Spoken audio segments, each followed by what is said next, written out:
We're going to call our meeting to order for Tuesday, October 3rd, 2017. The invocation will be led by Pastor Brad Hall from First Baptist Church here in Palaca, and the Pledge of Allegiance by Commissioner Pickens. If everyone would rise, please. Pastor Hall, if you'll come to. Let's pray. God, as we come before you this morning, we're thankful for this day you've given us, Lord, and just thankful for the meeting of the leaders here in Putnam County, in our community, God, that have been called by you and chosen and elected to serve. And God, as we come together, we ask, Lord, for your continued provision. Lord, we know we have needs, great needs in this community, in this county that need to be met. We've had a lot of things that have gone on that have made the needs grow. And Lord, we feel like a lot like Jesus' disciples when they saw the multitudes and all they had was a few loaves of bread and a few fish, Lord, to feed them with. And they said, what is it among so many? So Lord, with these needs in mind, we're thankful for the things you've given us to use. We pray you'd give us wisdom, you'd bless it. And Lord, just to help it to spread and to meet the needs, Lord, here in this community. And it's in Jesus we pray. Amen. Amen. Please join me in the Pledge of Allegiance. I pledge allegiance to the flag of the United States of America and to the republic for which it stands, one nation, under God, indivisible, with liberty and justice for all. Pastor Hall, thank you for a wonderful invocation this morning. And you are correct. There's a lot of needs, but it's a great community to be in. Gentlemen, the first item of approval is the chair will entertain a motion of approval of the minutes of September 19th. I'll move for approval. Have a proper motion by Commissioner Goddard. Second. Proper second by Commissioner Turner. Any other discussions on the matter? Seeing none, all in favor signify by saying aye. Aye. Aye. Opposed, like sign. The ayes have it. Sheriff Deloach, are you ready for your presentation? Or would you want to give it a few minutes?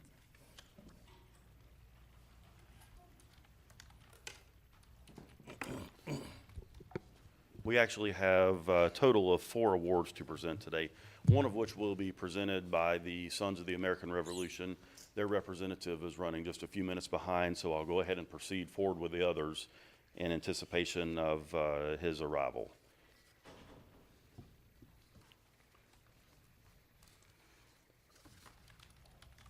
The first 2 awards that we'll be handing out today are life-saving medals. So I'd like to go ahead and call up Lieutenant Daniel Taylor and Deputy Sheriff Justin Rich. And as they come up, Colonel Wells will read the citation and give a brief synopsis of the event that led up to this. On August 19, 2017, a call was received by the Putnam County Sheriff's Office 911 Center regarding a 2-year-old child that had drowned in a pool. Lieutenant Daniel Taylor and Deputy Rich were among the first to arrive on scene and immediately began CPR and the use of an AED on the child. Upon their arrival, there was no pulse nor signs of life within the child. But by the time the child had arrived at the emergency room at Putnam Community Medical Center, a pulse had been regained. The child was then flown to Shands Hospital. At the time the child arrived in Shands Hospital, the child was beginning to gain responsiveness. Lieutenant Daniel Taylor and Deputy Justin Rich.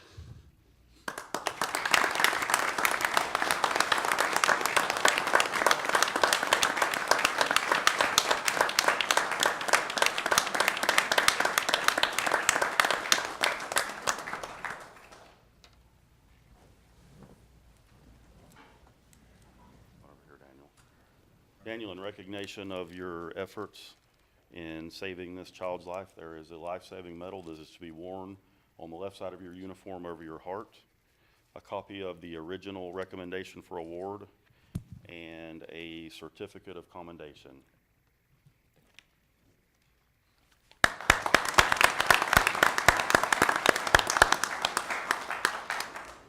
And again, Justin, there is a life-saving medal that is to be worn over your heart on the left side of your uniform immediately under your badge, a copy of the original recommendation for award, and a certificate of commendation for your efforts. Thank you.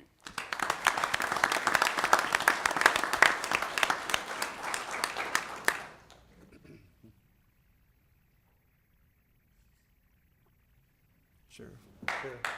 Come on, go. What I'll do, Commissioner, is we'll go ahead and recognize the third member, and then Bring them all up. stand here, we'll bring them all up once we go through that. Thank you.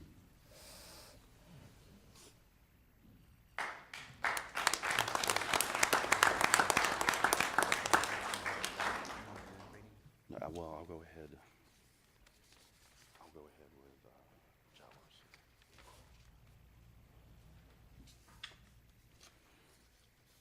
I do want to point out that unfortunately, that child did eventually succumb to his injuries.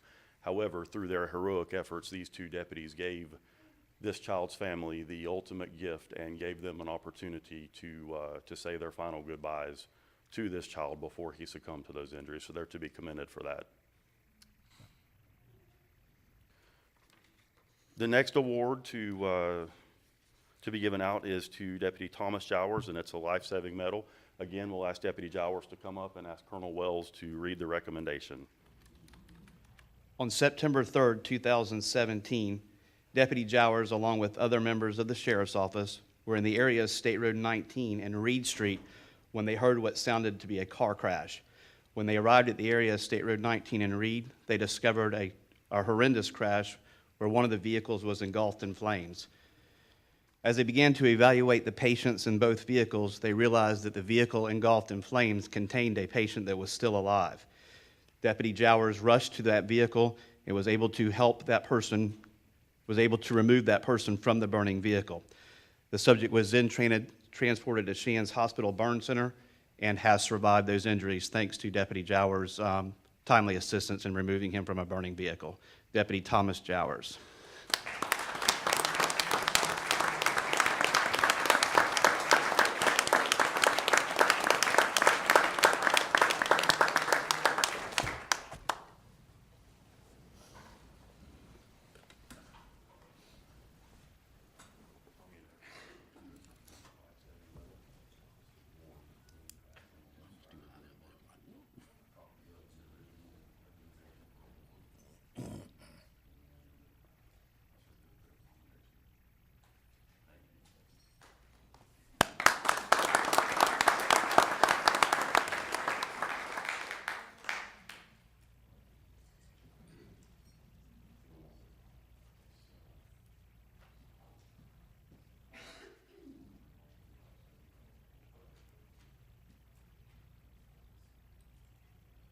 Lieutenant Taylor and Deputy Rich to join us back up front. The commissioners would like to have a group photograph with you gentlemen.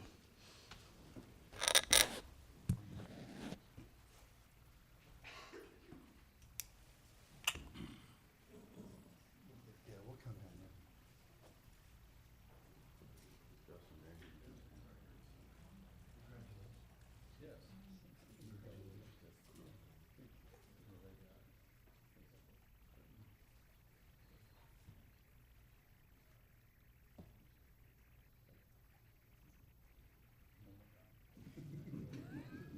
Thank you, guys.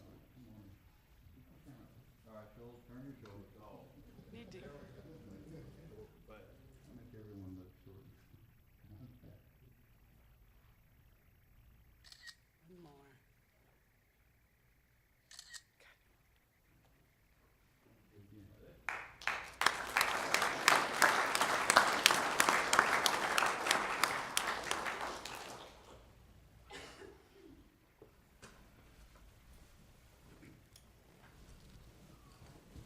At this time, I'd like to invite up to the podium with me the representatives here from the Sons of the American Revolution. Gentlemen. I'm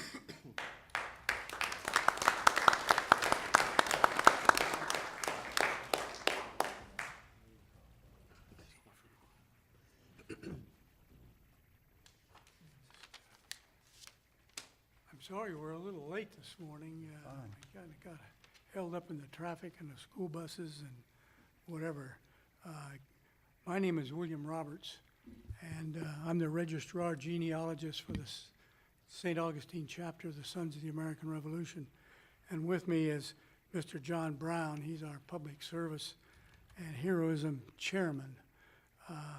The Sons of the American Revolution is an organization founded in 1890 and chartered by the U.S. Congress in 1906 to perpetuate the memory of Revolutionary War patriots by promoting fellowship among their descendants. Any man who is lineal descendant of an ancestor who supported the war for American independence is eligible for membership. This includes those patriots who fought as part of militia units, who provided supplies, who served political bodies supporting the cause, who signed oaths of support or performed similar acts. The Society proudly includes in its membership rolls 16 presidents of the United States, 1 British Prime Minister, and the current King of Spain. At the request of Sheriff Gator DeLoach, we are here today to present the National Society Sons of the American Revolution Law Enforcement Commendation Award to Lieutenant David Atkinson for the Putnam County Sheriff's Office. And we'd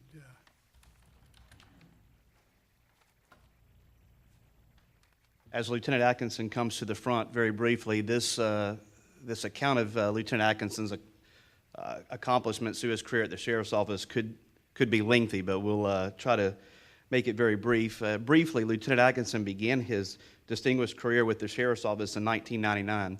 Since then, he has served in multiple positions, from patrol deputy, youth resource deputy, narcotics detective, and at one point was assigned to a DEA narcotics task force. He's progressed through the ranks, through the rank of sergeant, and now to lieutenant, where he serves as the deputy district commander for the Central District here around the greater Palatka area. Lieutenant Atkinson is extremely involved with the agency, and he's often thanked and receives words of appreciation from everything from the simple. For example, when we received a comment from a elderly gentleman over 100 years of age that thanked Lieutenant Atkinson for simply helping him install a sensor light in his home, to recognition that he receives for the management, preparation, and overseeing of complex tactical operations within the agency. Lieutenant Atkinson is extremely well regarded by the younger members of the agency and is heavily involved in the training of all of our deputies from the day they join the agency throughout their career. Lieutenant Atkinson, most of all, is a mentor to our younger deputies, and for that we are greatly appreciative of the service he provides to our deputies, especially our younger ones who look up to him and the citizens of Putnam County. Lieutenant David Atkinson.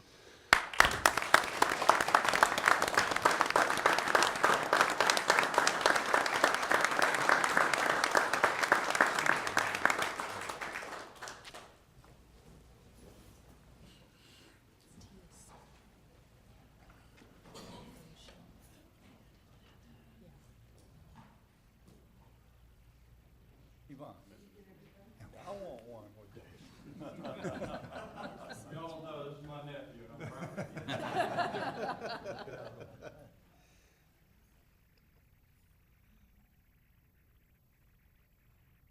Check your candy, everybody. Commissioners, if you'd like to come down, we'll get a photograph of everyone involved. Congratulations, sir. Come over here, David. Yeah, you're front and center. Center it up a little bit. You're the man. There you go.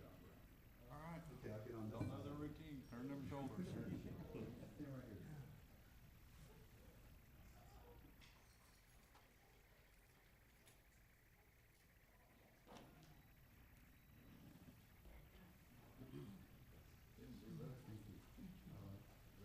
Thank you. Thank you. Very nice.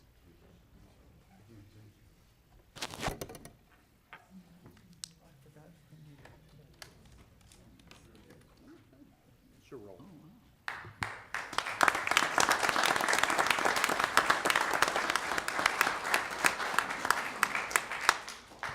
Commissioners, this concludes the presentation of our awards.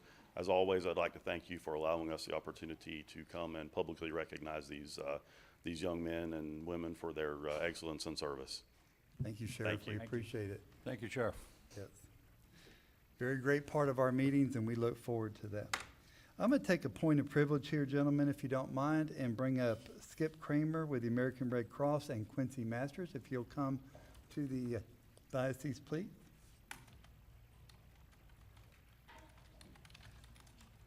Good morning, Mr. Kramer. Morning, Mr. Chairman, members of the commission. I'm Skip Kramer. I live in Orange Park, Florida, and I am here representing Victoria Raleigh, who is the Regional Chief Executive for the North Florida region. That's 35 counties stretching from the Atlantic all the way over to the border with Alabama. And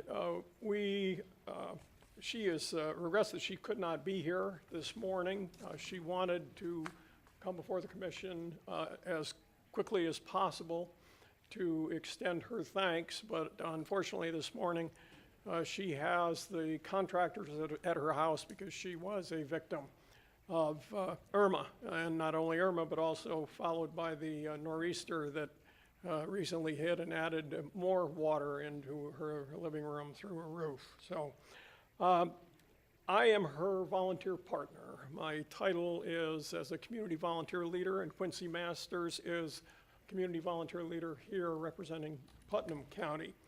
I've been involved with the Red Cross for 25 years. I served for 10 years as the Chief Executive Officer of the Northeast Florida chapter. I first met Quincy 17 years ago when we began discussions to merge the Putnam and St. John's Red Cross chapter with the Northeast Florida chapter. And we were very fortunate that Quincy then served on the combined board of the two chapters. And after I retired in 2004, he went on to receive the chapter's highest award for a board member, the Harry Kincaid Award, for his outstanding and exemplary leadership when he finally had to roll off the board because of term limits. First, I want to extend my appreciation for the partnership with Putnam County, especially your county emergency manager, Ryan Simpson, who did an extraordinary job, and the partner agencies and county staff that make it possible for us to complete our mission. Also, I'd like to extend at this time an opportunity for Quincy to talk a little bit about what his role has been here, and then I'm going to give you kind of a summary of Red Cross actions to date, but probably most important for you, what comes next. So, Quincy. Thank you, Skip. Well, my role is to be a liaison between the elected officials of Putnam County and the American Red Cross. So if you ever have a need for the Red Cross or a question, feel free to give me a call. Thank you. And it was nice to come out to the EOC during the hurricane and see everybody really working hard and meet a lot of people. So thanks a lot. Thank you, Quincy. I'm going to be leaving you today, or actually with Mr. Smith, an infographic. There are enough copies here for all of the commissioners, plus some for the public if they're interested, that has the details that I'm going to cover here very briefly for you. In Florida, the American Red Cross to date has provided over 300,000 shelter night stays. That's one individual in a cot or bed in a shelter. 300,000, and we still have 500 people spread across 17 shelters in 4 counties, as you can imagine, in South Florida, and that may continue for a while. Served more than 1 million meals and snacks, had 34,000 mental and medical health contacts, and distributed some 800,000 disaster supply items. Bringing that down to Northeast Florida, we had 10,000 plus shelter night stays, 130,000 disaster items distributed, served 118,000 meals, and made nearly 2,100 medical and mental health referrals. In Putnam County, we had, with our partners, 6 shelters initially in operation, which boiled down eventually to 1.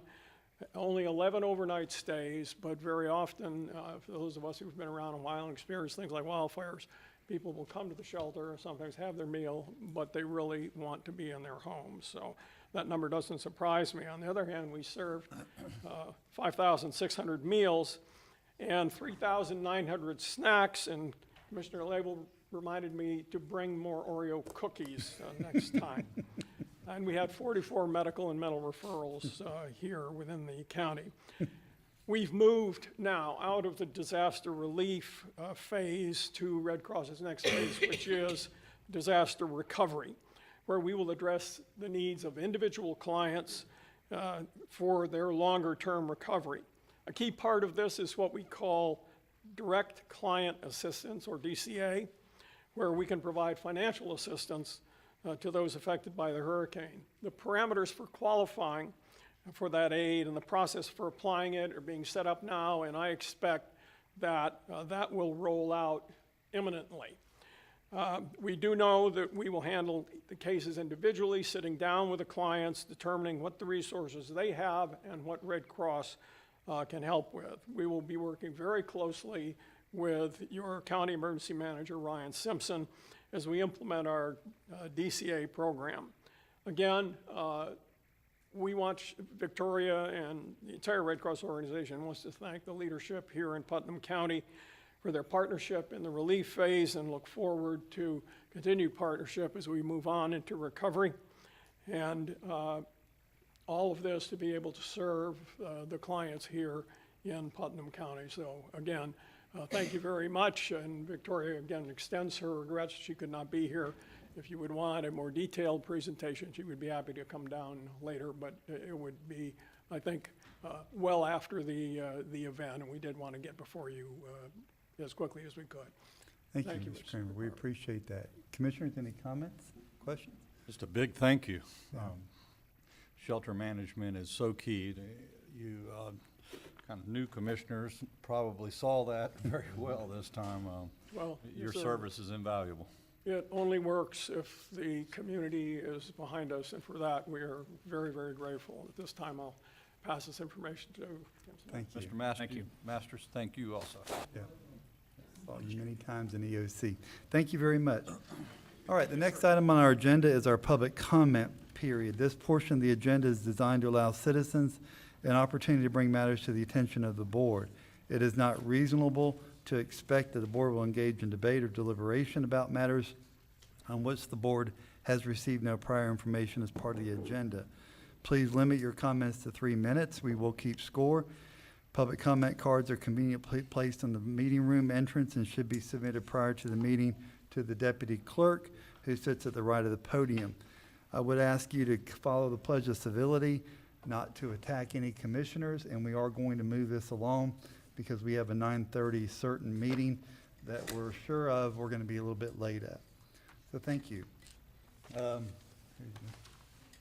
Our first card today, I want to get these together, if you don't mind. Mr. Best, if you'll come up. Now, Mr. Best, you want to talk to us today about a mental health club. Yes, sir. You and I have talked about My that. name is Okay. Mr. Zenny Best, and Hang on thank a second. You and I have talked about that, and you sent me an email about that, and I referred you to our county administrator, Mr. Sugg. Did you receive that email from me? No, I did not. Okay, you will be, so go right ahead, sir. You have the floor. Okay, myself, I've been under mental health management for 30 years now. I was hurt, and I was a public servant, and I was ran over by a tractor trailer truck. To make a long story short, Putnam County does not have basic fundamental mental health services, which is a clubhouse where people with mental illnesses can go every day. You don't have to go into the hospital, come out, and then be put back in the same environment. I did a survey, about 1,000 people. Some of the stories you wouldn't believe. They go into the hospital, they come out, and they put them back into the same environment. We're in a position now where we can stop this downward trend or destroying our community and the quality of our lives here in Putnam County. It's a beautiful county, and we wanted to stay that way. All we need is a clubhouse where you can go and all your liabilities or your expectations can be met. If you have a problem at home, if you have a problem with a child, if you have a problem with taking medication, if you have a problem with getting medication, if you have a problem with housing, we take care of all of that. So, and you have some place to go. You're not put back out into the society that almost kills you because you come back or most of the time you don't. Thank you, commissioners, for hearing me, and hopefully we can get this off the ground Thank you, and Mr. Best. support a great majority of the people that live in Putnam County. And thank you for bringing that to our attention. I have sent that email on to our county administrator, and you will be getting it. You should already have a copy of that, okay? Thank you, sir. Thank you, so sir. Any questions? All right. Next card is going to be Tim Kaiser. Timothy Kaiser. Thank you, Mr. Chairman. Good morning, sir. Commission, it's honored to appear before you today. I'm speaking as a private citizen today, and I'm speaking about the aerial-borne mosquito spraying. I want to start with stipulating and accepting that those who support the mosquito aerial spraying program believe they are acting for the greater good. I'm here to argue and show facts that you're not acting for the greater good, and it would do much more harm than good. And first of all, the first point I'd like to make is there's been no outbreak of mosquito-borne illnesses reported in this region or area or county. So there's no justification for such an extreme measure as aerial spraying. In addition, many publications that you can get online show that aerial spraying is the least effective method of mosquito control. It endangers public health. The particular chemical being used in the spraying on our citizens in this county is a neurotoxin that's banned in by the European Union. It's also been listed by the Environmental Protection Administration as a possible human carcinogen. In addition, this chemical that's going to be sprayed is toxic to beneficial insects and birds. Now, the reproductive cycle of mosquito is very short in time, whereas the reproductive cycles of, for example, a dragonfly, it's much longer. That chemical kills everything. It doesn't just kill mosquitoes, it kills the dragonflies. Then you have a period of time where the mosquitoes have no predators like dragonflies to control their population. The last point I want to make is, and there are many more to make, that it contaminates our air, water, soil, and people. I last would like to make the point that this process, this aerial spraying, has not been sufficiently noticed to the public. And as a result, you, the commission, and others have not had the opportunity to have the information they need to decide if this is the proper course of action. We've had little or no opportunity to be heard on this. If I had known about it sooner, I could have assembled a group of local citizen scientists who could have informed you and the community of the dangers of this aerial spraying, but we weren't given that opportunity. I hope we all learn from this. Thank you. Thank you, Mr. Kaiser. Next person, Kathleen Story.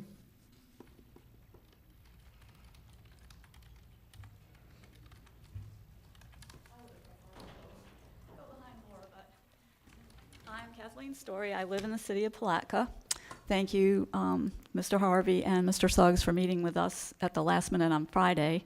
I would have preferred not to speak about this here. I don't think this is the place and time. I think we should have had an emergency meeting, and we asked repeatedly for it in every form we knew how to do.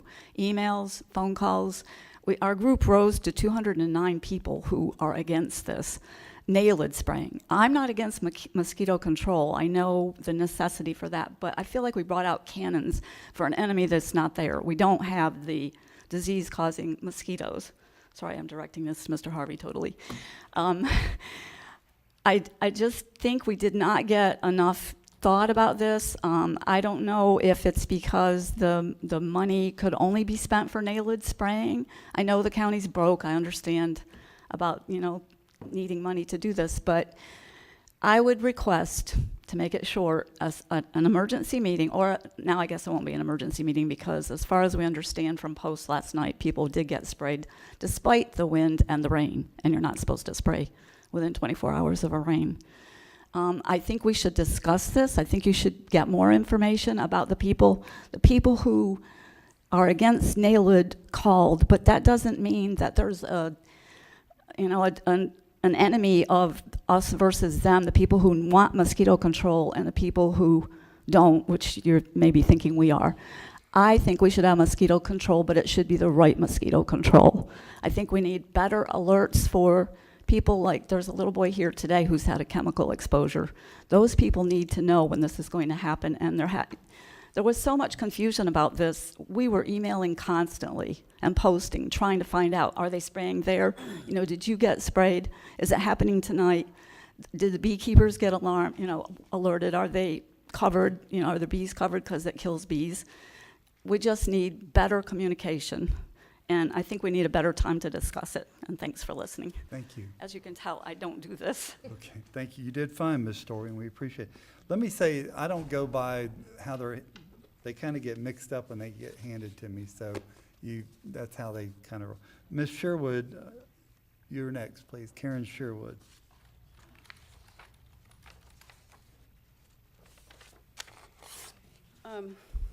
Thank you for hearing me. I want to say that last night when I went to bed, I was an organic farmer.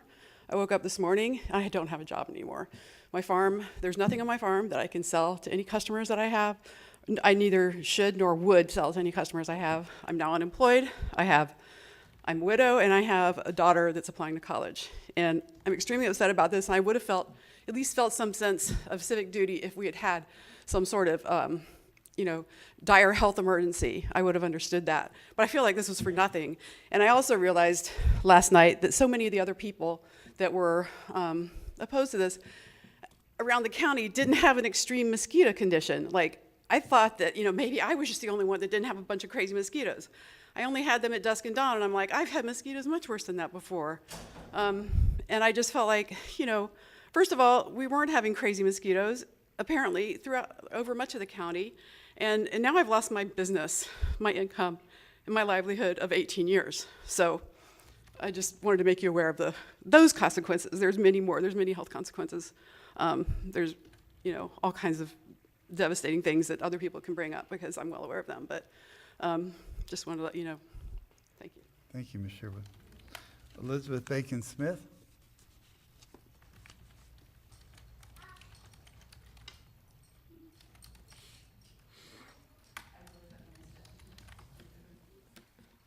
Elizabeth Bacon-Smith, 203 Morrison Road, Interlochen. So Nature's Nor'easter was a friend of Putnam County this weekend.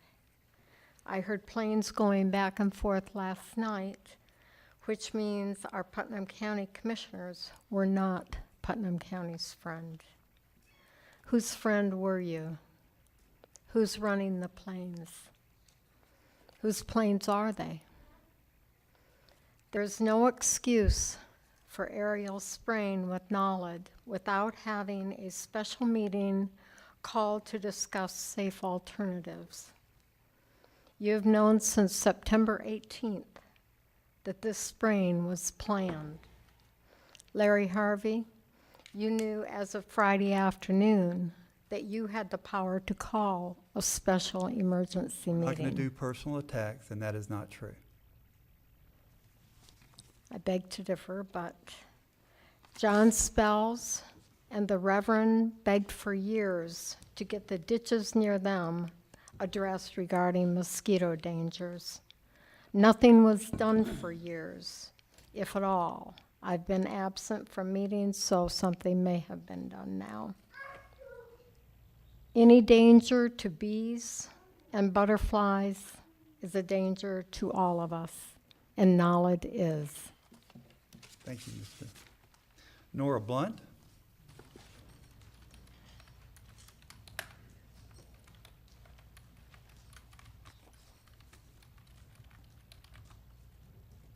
My name is Nora Blunt. I live on West Harbor Drive. I've heard time and again about people, and issues that's going on with the county. People get discouraged because they feel like that y'all are going to go ahead and do what you want to do anyway, and you're going to ignore the public. Ms. Blunt, A couple of weeks ago, I came you. down to the county commissioner office in person because I wanted to give my kudos for Mr. Bob out at the mosquito control office. He helped me with my mosquito problem last year. Very knowledgeable person, and he explained to me about the mosquitoes and how they lived and so forth. I have a fish pond. I lost a lot of fish. 4 of them were carp that we had to have permits for. And he was explaining to me that the tablets were safe to use in fish ponds. In other words, this was a safer means to control mosquitoes. 1 tablet for 100 feet, I felt like was very, very wise to use. And I knew that county commissioners here, some were new and might not have met Mr. Bob because he was going back out on retirement.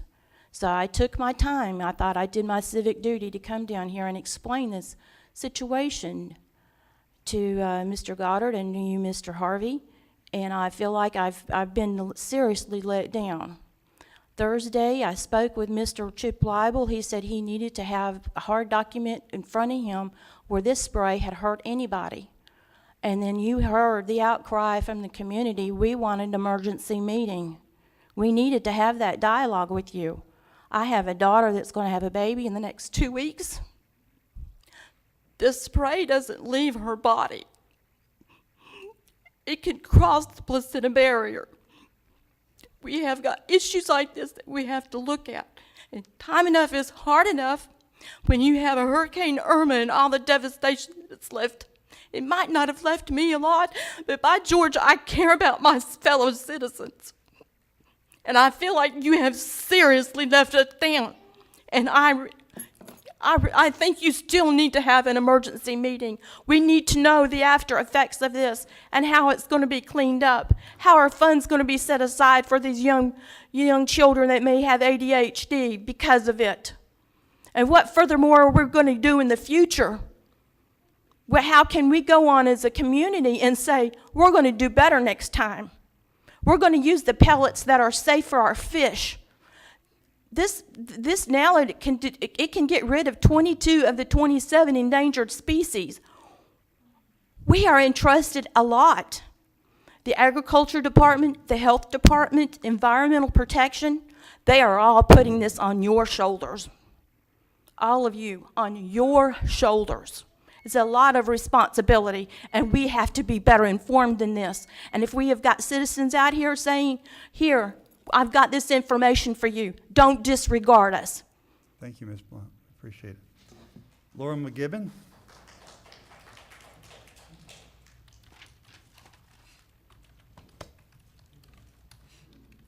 Good morning, Commissioners. My name is Laura McGibbon. To our county commissioners and citizens, I'm deeply concerned with the county's decision to move forward with a mosquito control application of the chemical Nalade via aerial spray. I'm on the no spray list for mosquito control and do not consent to Nalade. I have voiced my concern to mosquito control as well as many other departments and encourage you to check the number of calls and emails you received in opposition of this decision. Strong opposition has also been expressed on social media by I wrote 208 here, but it's now 209 Putnam County residents that oppose the spraying of Nalade. Clay County rejected using this very same chemical due to public outcry. Had we known further in advance, citizens could have had a chance to express our unified opposition in greater numbers. The use of Nalade is banned in the European Union. It's a neurotoxin that can have adverse health effects on human and animal life. This chemical has been proven to kill bee populations and fish. Beekeepers had little time to protect their hives with last-minute notification. Our ability to grow food in this county is dependent on pollinators. Because I believe we should address the mosquito issue before it gets worse, I fully support the regular use of BTI via trucks in the areas that have reported the worst mosquito problem. This method would be much less harmful overall. Considering we have no reported mosquito-borne illnesses at this time, a chemical of this toxicity is not warranted. With fall weather approaching and as the floodwaters have adequate time to dry out, the mosquito population should be naturally declining. I sincerely hope you take the time to consider a safer alternative for our county. Putnam County already ranks very low in public health. It would be unfortunate if our citizens' health was impacted or our food supply affected by bees dying from Nalade. I'm concerned for the most vulnerable, such as children and expectant mothers. I'm also very concerned with the short notice that was given to the public. The notice of spraying was announced on the day of Monday, October 2nd, after regular business hours on Facebook by the Putnam County Emergency Management. Not all residents use social media.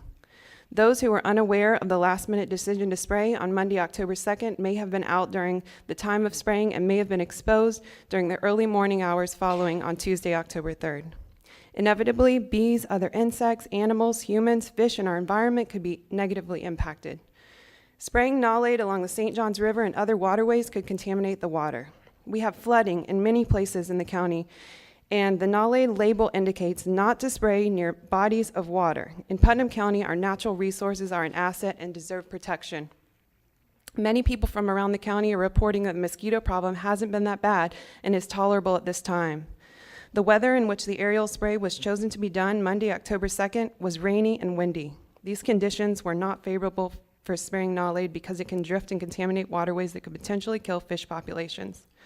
Also, areas that were not on the map may experience exposure to nolade from the wind that was blowing from the east.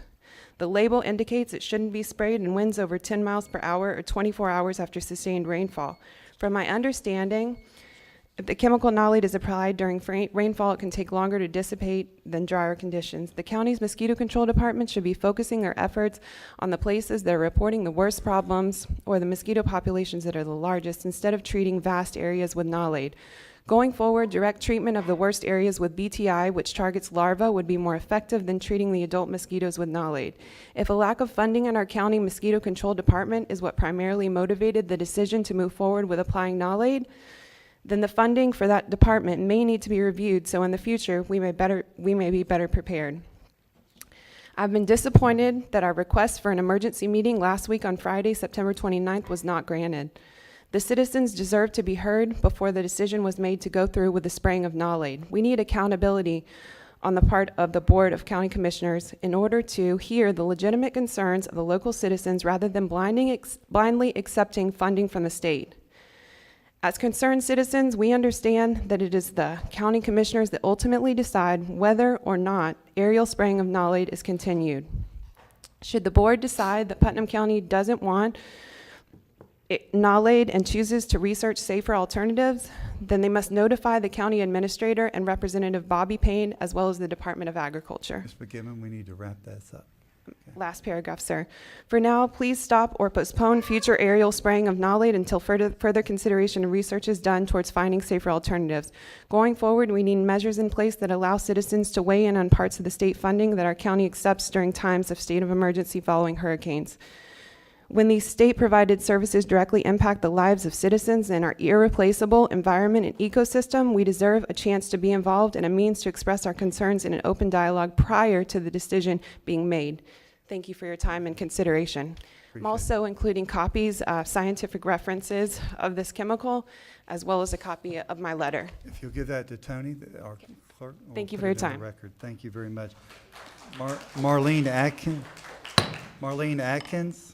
and Weston Poole.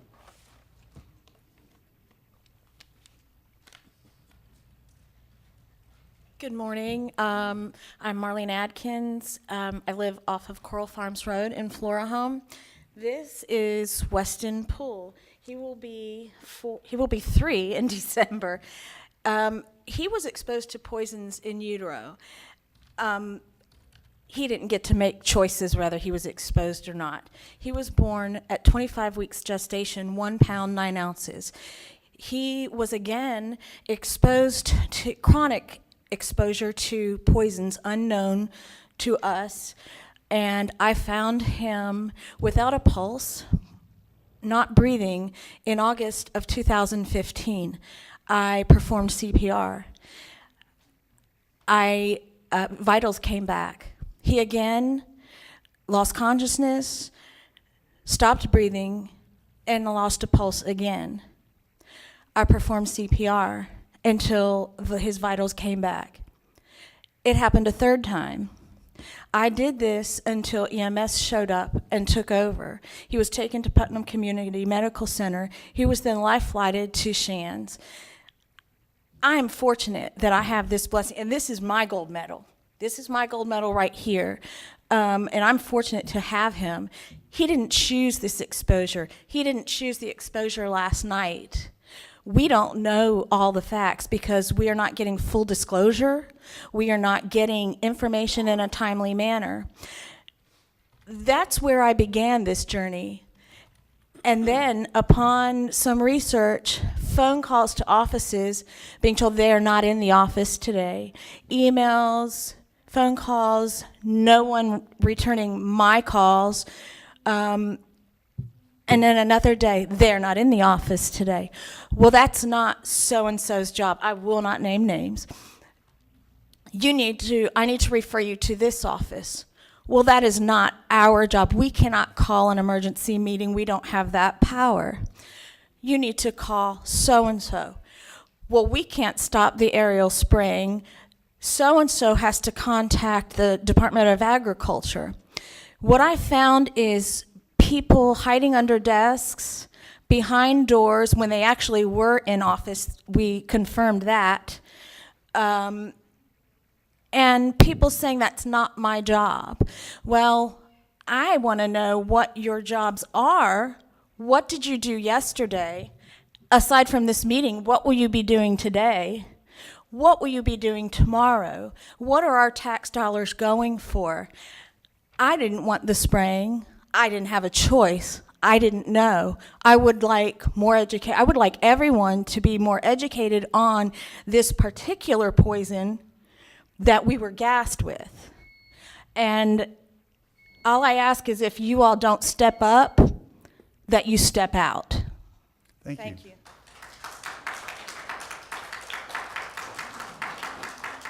Okay. Last public card is Willie the Lucen.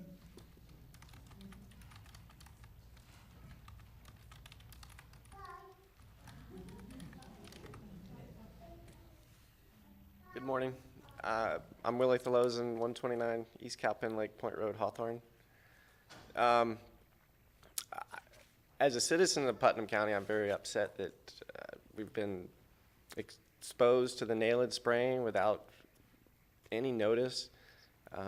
It seems that if the county hadn't had the state assistance to do it, y'all probably wouldn't have chosen to do it.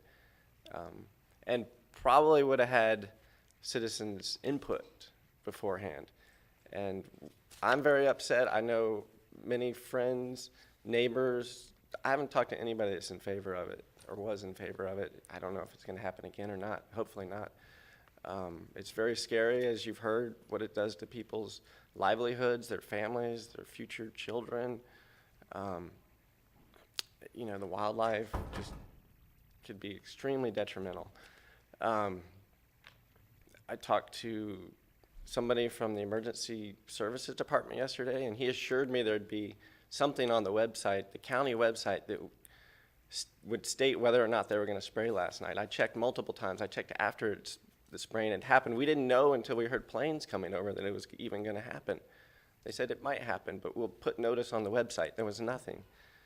I feel like as citizens, we haven't been heard. We're not cared about. I mean, are we citizens if we don't have a voice? Yeah, as you've heard, there could be many alternatives. We could have delayed it to have citizen input. Many people sent emails to the county commission. They were bounced back, emails that supposedly are valid emails to the commissioners. So as a citizen, I'm very upset. I know many, many people that are extremely upset that aren't here this morning that couldn't make it. So again, I just ask you to remember who you represent, the citizens of Putnam County. You're supposed to protect our livelihoods, our health. So please do so. Thank you. Okay, last card, Janet Smith.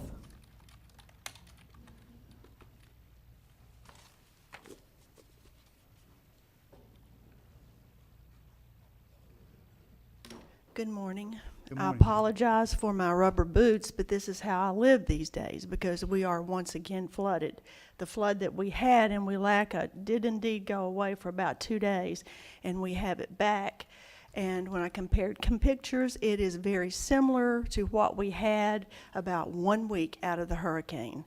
So whatever is being sprayed, there are some conditions because you guys did not call that emergency meeting and because you did not get out into the community and talk to the very people who are living this. There are things that you don't know, you should have known before letting this go on. Specifically, in my neighborhood, on my one street, all of the houses were flooded to the extent that the air conditioning ducts were absolutely flooded. What happened is when the water went down, there were quite a few people who removed those. Now then, now that we've got this spraying, this is going underneath our houses, into the air conditioning ducts, And one of the worst places to get exposure to this is by what you're breathing. If you had called an emergency meeting, you would have known about this. Further, there are elderly people in my very neighborhood. Because this alert system has absolutely failed, and I'm going to say it again, it failed. We did not know when or if or for sure or what area. I have people in the neighborhood, and for a while it was me, so I know I lived this. Because they don't have air conditioning, they are sleeping with their windows open.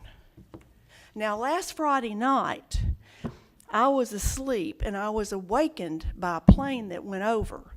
And we had heard that maybe it was going to be sprayed, but we didn't know that for sure. And I cannot tell you the pit I had in my stomach, because my neighbors, I knew, had their windows open trying to sleep. Now, when you don't alert people like that, you have effectively endangered the public. You can't say it any other way.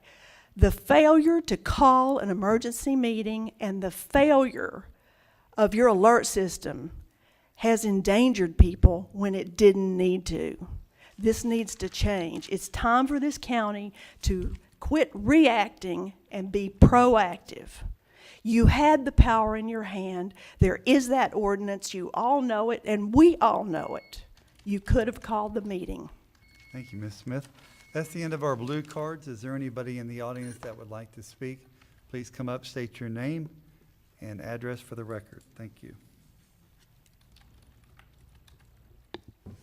My name is Roxana Regan-Weeks, Palatka. I just want to briefly state that this whole handling of the impending hurricane was a failure from the get-go. There were issues. I want to note that Mr. Suggs and Mr. Manning went out at midnight, Sunday night, at the height of the storm, to rescue the frail, elderly residents in the nursing home that had flooded. What the county failed to do, there was a state of emergency declared Wednesday prior to the storm on Sunday. The county it just made common sense to me, as they did in St. Augustine. My mother is 94 years old, is in a home because she requires around-the-clock care. They evacuated them on Friday. It would have made common sense to me that the county officials and leaders and responsible emergency management people would have gone to nursing homes, assisted living facilities, anytime after Wednesday declaring a state of emergency. Question their evacuation policies, made sure they had generators, proper fuel, things like that. None of that happened. There was also a failure to notify the public. They came out and said that there would be 60-mile-per-hour plus winds expected, but they failed to say that after 40 miles an hour, there would be no response by emergency staff, that they would be called in off the roads and the bridges closed at 40 miles an hour. The lack of enough shelters was another issue. The fact of jamming all the people that were pet owners with sex offenders way out at the west end of the county was another issue, although the private property owners at this call center, after that shelter filled up, which kept people from going, the pet owners from going to be, even though they were in a different building, they were on the same campus. And this was just, from the get-go. This issue of this NALED spraying, I obtained the document dated September 18th that showed in that document this spraying was going to occur on the 28th. Everybody says they didn't find out until last Tuesday, but I still didn't see you making a public notice, being in the paper until Thursday morning when it was supposed to originally occur Thursday night. I found actually a friend of mine tipped me off that it was posted Wednesday evening on the emergency management page of Facebook. That is not something that majority of these residents view, is emergency management page on Facebook. Ms. Weeks, we need to wrap up. Yeah. I made public notice on my pages of this issue coming up. People got involved. We notified you by email. We wanted an emergency meeting. It was canceled throughout the weekend because of plane issues and then weather. And you still refused to hold the emergency meeting. I even sent an email to everyone stating any of you, because there's a declared state of emergency, had the authority to call an emergency meeting. And there was no response to that whatsoever. As everyone has clearly stated to you, this is upsetting. There were dangers. I feel it was just a simple matter of the mosquito control department was over budget. So they weren't out spraying as they should have been. Ms. Weeks, we really need to wrap up. You got enough mosquitoes in your nightly traps to get the state to pay for it.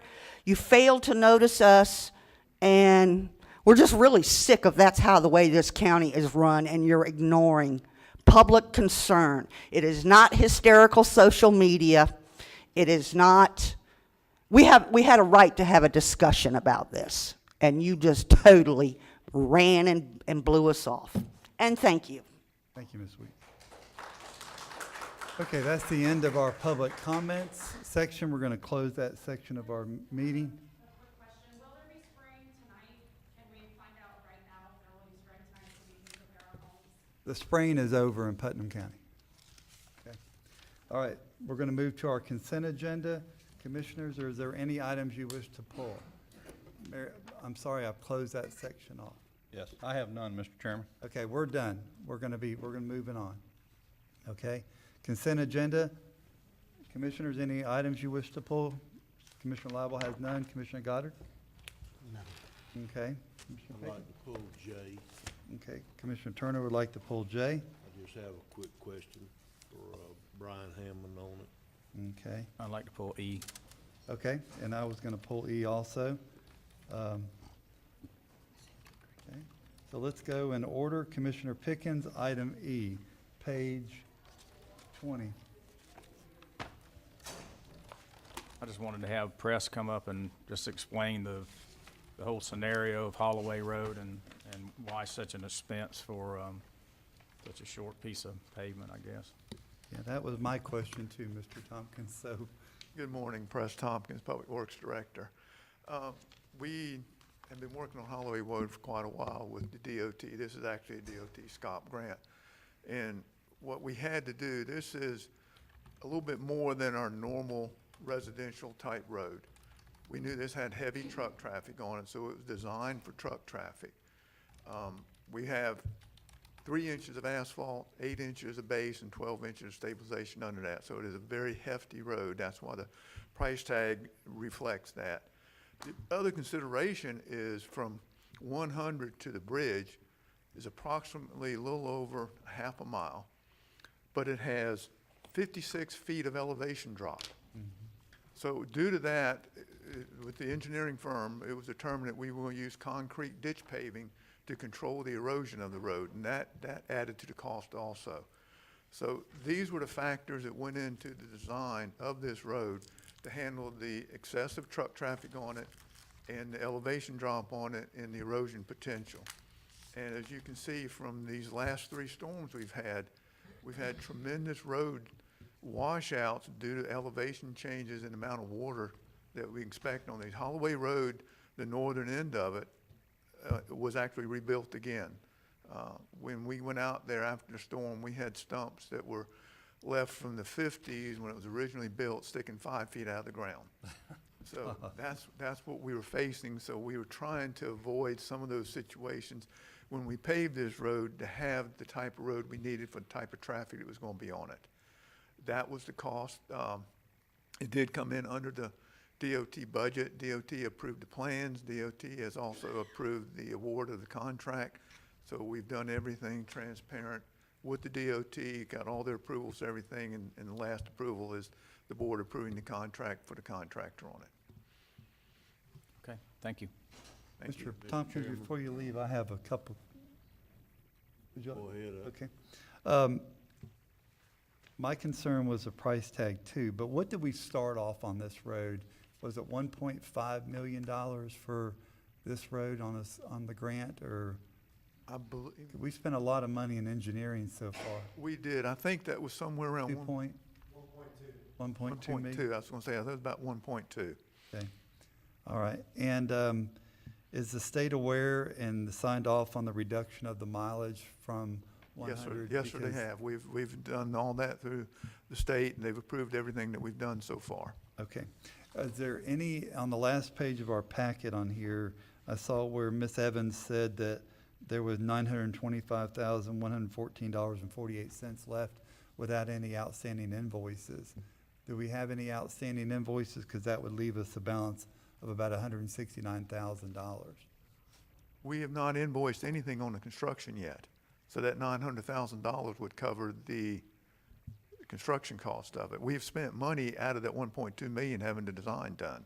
Right, but the low bid was 757, 689, 61. Right. So that leaves a 169, Yes. 169. Is that for cost overruns? Are we going to try to go any further, or? If we can go further, we can, but we always try to leave a little buffer in there in case we do run into some unexpected situations. But we've already talked to the state, and if we can extend it another 300 or 400 feet, whatever, but we will try to expend all the DOT monies. The road in its entirety was already designed and approved by DOT. Right. We're only building a portion of it, so if we have any monies left over, we can certainly extend it to expend those monies. I think that's important to repeat, if you don't mind, that the original design, you designed the entire road from 100 to Tinsley. That is correct. Okay, so as funding comes available in the future, you won't need to spend any more money on design at that point. That is correct, and DOT has approved the plans in their entirety also. So as additional DOT monies come available, we could then go right into construction phase. I did learn last week that when the new commissioners came on board and we went to Tallahassee, one of the issues we had in our small county coalition, as well as our rural caucus and Florida Association of Counties, was the third-party engineer taking money, basically overseeing these smaller projects. But I did find out last week that the state still requires them if they touch state roads. So I guess this one still requires that because we're touching State Road 100. We're certified to do the CEI work in-house. Okay. And so we do that work in-house. So we can avoid that, because some counties, it takes a big chunk out of their It does. allotment. So. Yeah, it's a 10 or 15% of the construction costs for CEI, but we have an engineer in staff that's certified for it, and we do our own in-house inspections. Okay. Commissioner Turner, you had some questions, sir? Yes, I'm gonna look at it from a little different angle if I could, Mr. Chairman. Press, do you think by your budget figures and your knowledge of the cost of asphalt and the materials that's gonna be used on this project, that, Smith Civil Group, can actually do this job for $757,000? I mean, seriously, they're $108,000 lower than the second bidder and $160,000 lower than the third bidder. So I realize we have performance bonds and what have you, but that gets real messy when we have to try to start getting them. So in your professional opinion, do you think that this firm can do that job for $757,000? Yes, sir, I do. We did talk to them. They have a good track record with us in other counties. I've dealt with them several times. Besh and Smith came from the old Jack's 18 company. Eddie Smith actually sold it to his daughter.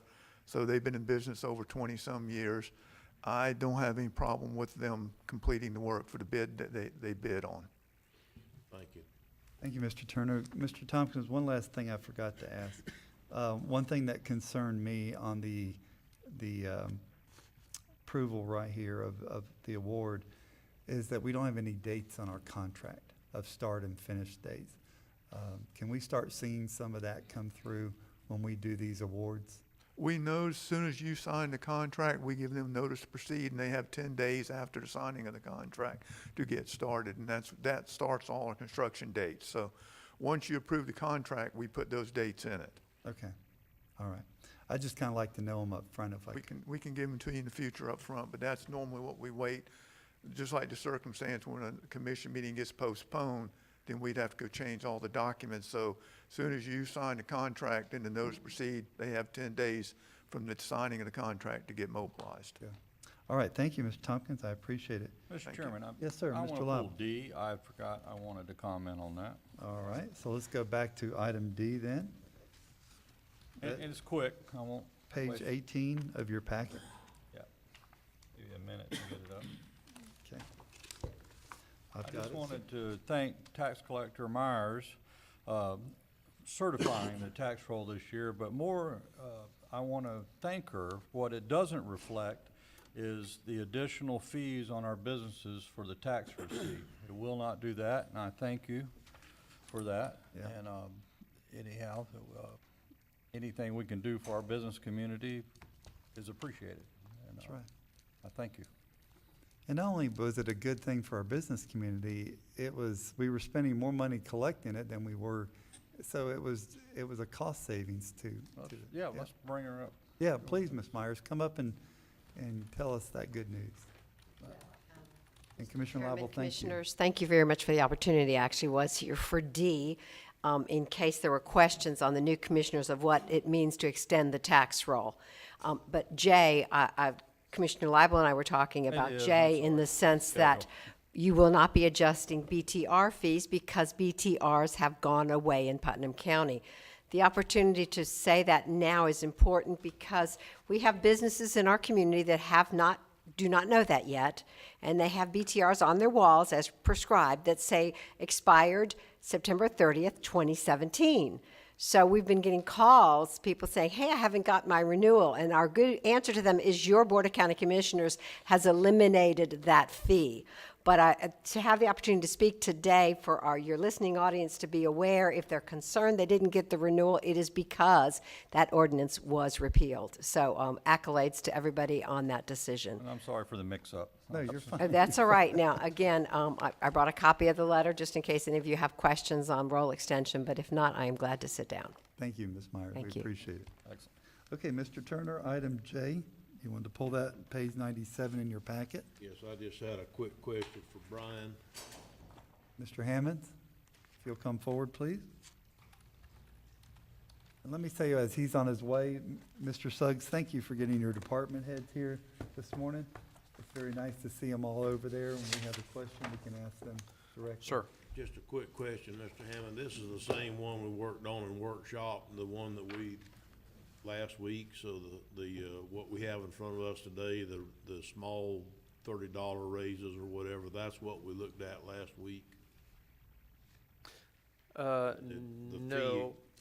No, sir. You will look at the fee schedules this evening at 5:05. No, the fee schedules Is it on this morning? Yes. I'm sorry, I apologize. They're Yes, it is. asking me then. to approve it right now. so I apologize. Yes, sir.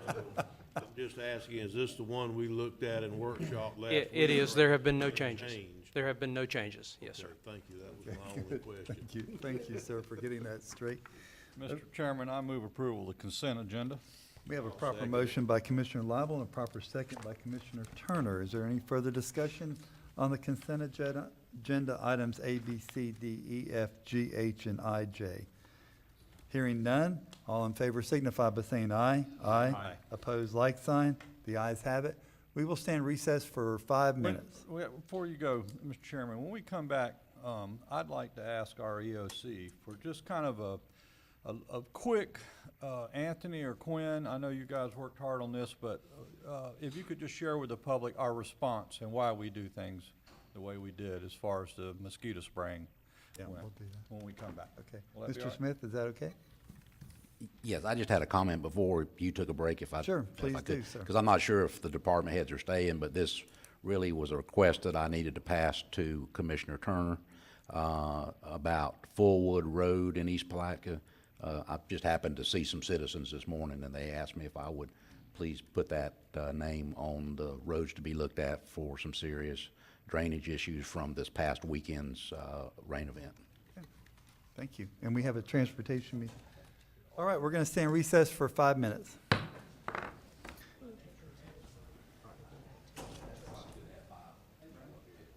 All right, we're going to reconvene our Board of County Commission meeting Tuesday, October 3rd. We have a 9:30 certain Public Works public hearing. It is 10:16. This is proposed resolution vacating drainage and utility easements and portions of Beecher Point Drive. This is page 143 of your packet. Mr. Cuneo, I see you're all geared up and ready to go. Yes, sir. Can you pull the PowerPoint up, please? Good afternoon, Commissioners, or good morning, Commissioners. You've seen this before. This is the public hearing process for vacating a portion of Beecher's Point Road. James Cuneo from Public Works. You have seen this in August at the transportation meeting. Just to give you a heads up. These are some of the things we're going to go over today as far as your table of contents. Beecher's Point Road, it's about 0.8 of a mile long, serves about 100 residents. Ends down to like an apartment complex or some type of community down there that condos, that's what it is. Thank you for the correction. Road width's about 25. The right-of-way width is 50 feet. And this came from Mr. Charlie Hiller, requester who owns some property. This is his package that he provided us. Initially, I'm going to go through some maps and stuff here for you to see it. But Public Works' position is to vacate the drainage ditch only that's on his property. All right, this is an initial map of Beecher's Point. You see how the road comes down and it comes into a cul-de-sac. And I have another map on here that will show you what he actually formally requested. Initially, he wants to request cutting off that cul-de-sac. He wants to vacate the utility easement, and then where the orange line runs from left to right on your page there, there's a drainage easement there. Here's an aerial map. It shows a condo complex down there in the cul-de-sac. This is his original request to vacate. So this is what he's asking to vacate. He's asking us to vacate a portion of the cul-de-sac, the 10-foot utility easement that rolls around the cul-de-sac, and then the drainage easement that goes out to the St. Johns River that's running from bottom to top of your page. Here's the platted subdivision that actually shows the cul-de-sac in there along the river. And a few pictures. This is showing his property. He actually owns the 2 lots in there, and this drainage easement splits his lot. The fence line here. The road actually comes down, and at this point, there is not a physical cul-de-sac there that's constructed. However, we feel that if by doing that we're causing restrictions if we vacate the entire package as he's requested. Here's where it shows down the road coming into the condos. And you see his fence line right here is actually somewhere right around the edge of the cul-de-sac that was initially planned for that plat. Some pictures on the other side. This is his section map, the tax map. So he owns the 2 parcels there that are highlighted in yellow. All right, and Public Works' position on it is we would like to vacate the drainage easement only. It's from my understanding that he desires to put these 2 lots together to build a home on the property. So there is no physical swale or ditch going through there. It's just a paper version of a drainage easement. We feel that we can't really vacate the cul-de-sac nor the utility easement that runs around the cul-de-sac, because if we desire to make that a cul-de-sac in the future, EMS has to have the ability to turn around. From what I understand, legally they can't go on private property to turn around, so this cul-de-sac, could be developed in the future. We don't necessarily want to vacate the utility easement, because if we need to have utilities in there, we have nowhere to move it, and I'd have to go back to him and ask him for a utility easement if we vacated this portion of the property. All right, that concludes my presentation. I'm not sure if he's here. Mr. Cuneo, Yes, sir. Before we do that, I would like to ask the board, do you have any questions for Mr. Cuneo? I do. Mr. Lot Lobb? 25 on your diagram where you have your lots lined out. Yes, sir. All right, that appears to be a short lot. And of course, the eastern corner of the proposed cul-de-sac is the utilities easement you're concerned with, right? Yes, sir. If you see on this map right here, this is his original request. You can actually see where the utility easement rolls around. Well, who is in, you can see what he's trying to square his lot off. Yes, sir. And have we checked into lot 25 to see the ownership status there? You see, that's a very short lot. You could actually move your cul-de-sac over onto 25 and let this person realize what he's trying to achieve. You follow what I'm saying? Page 157. I'm sure y'all visited it. Yes, sir, we did. I'm trying to see where 25 is on It's there. directly across. Directly across. Yeah. It's your easterly. I'm sorry. Mr. Commissioner, if I could jump in Yes. Hey, Mr. Manning? down here. The cul-de-sac is where it is because that's how it was platted by the developer, and it's not platted any further into lot 25 than what's shown here. The board wouldn't have any authority to move that if that's what your question That's is. not what I'm asking, but the owner, it was, I don't know what the architectural lineup, layout that he has for those two lots when he puts them together, but if it's crucial that he have that extra room, I bet you 25 is an unbuildable lot, is all I'm trying to bring up here. Did you explore that? Yes, sir, we did, and there's actually, I believe, some pictures in here that show a portion of that. So if you look at this picture here to the left of the screen, would actually be part of what you're talking about, lot Yep. 25. There you go. Okay, I just wanted to bring it up. It was very obvious to me when I saw this that what everybody was trying to do.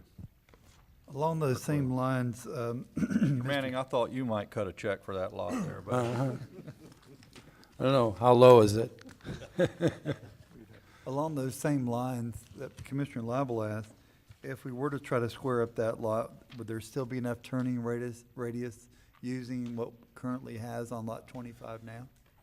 No, sir, because right now that pavement's only about 25 feet wide. I mean, if you got a actual fire engine, one of the big trucks down there, they would have a hard time turning around there anyway as it is. And if we decide to develop that a little bit further, if we did go to lot 25, then we would have to consider, would we have to purchase it? Do we want to go that far? So we kind of feel like it's better to leave it as is. Okay.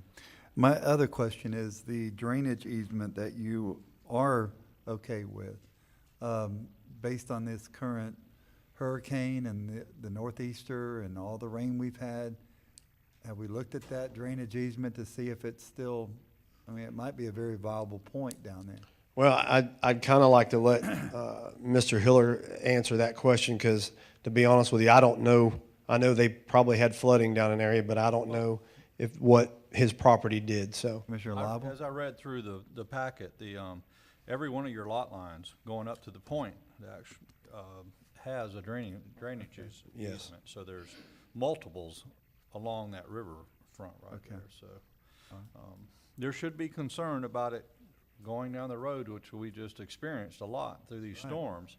It can do the same thing, especially on asphalt and making a washout at the end. I'm sure you guys explored every bit of that. Okay. Commissioner? Man, I just want to help the guy. This is a waterfront property. Pay a lot of tax. Come on. Well, is there any other comments from commissioners? Okay. Yeah, Press, from what I understand, it's just be the drainage, vacation of the drainage easement, and it's not going to affect that cul-de-sac or turnaround. It's not going to affect the entrance and the exit of the condominium. No, sir, won't affect the condominiums at all.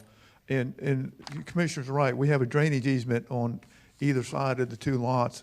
By us vacating this center easement, it allows him to have those two lots as one buildable lot, so he can build his house on it. That's one of the reasons why we didn't have an objection to getting rid of that drainage easement because we have one on either side of the properties as it is now. Okay. Is the applicant here in the room today? Mr. Chair, All right. Hang on a if I second. may just real quick, You may, sir. before we start looking at possibility of changing the radius of the cul-de-sac there for emergency services vehicle, let's be very mindful of the fact that we have other vehicles that utilize that road once a week, and that's our solid waste folks. And we want to make sure that they have enough radii to turn their vehicles around so that we're not causing property damage, due to a decision that we may make here today to limit that turnaround. Good point, Mr. Administrator. Thank you. Okay, the applicant here. All right, sir, if you'd like to come up and state your case, please. Give your name and address for the record. Yes, thank you. I'm Charlie Hillier. My address is 1306 Marley Road in St. John's, Florida. First of all, I want to thank them for the opportunity to vacate the middle easement. I believe the history of that development is that the condo association some years ago owned lots, my two lots, 20, 23, and then the lots to the right of me where there's a home built, they owned 20 and 21, which the history showed that those people had to acquire that from the condominium association.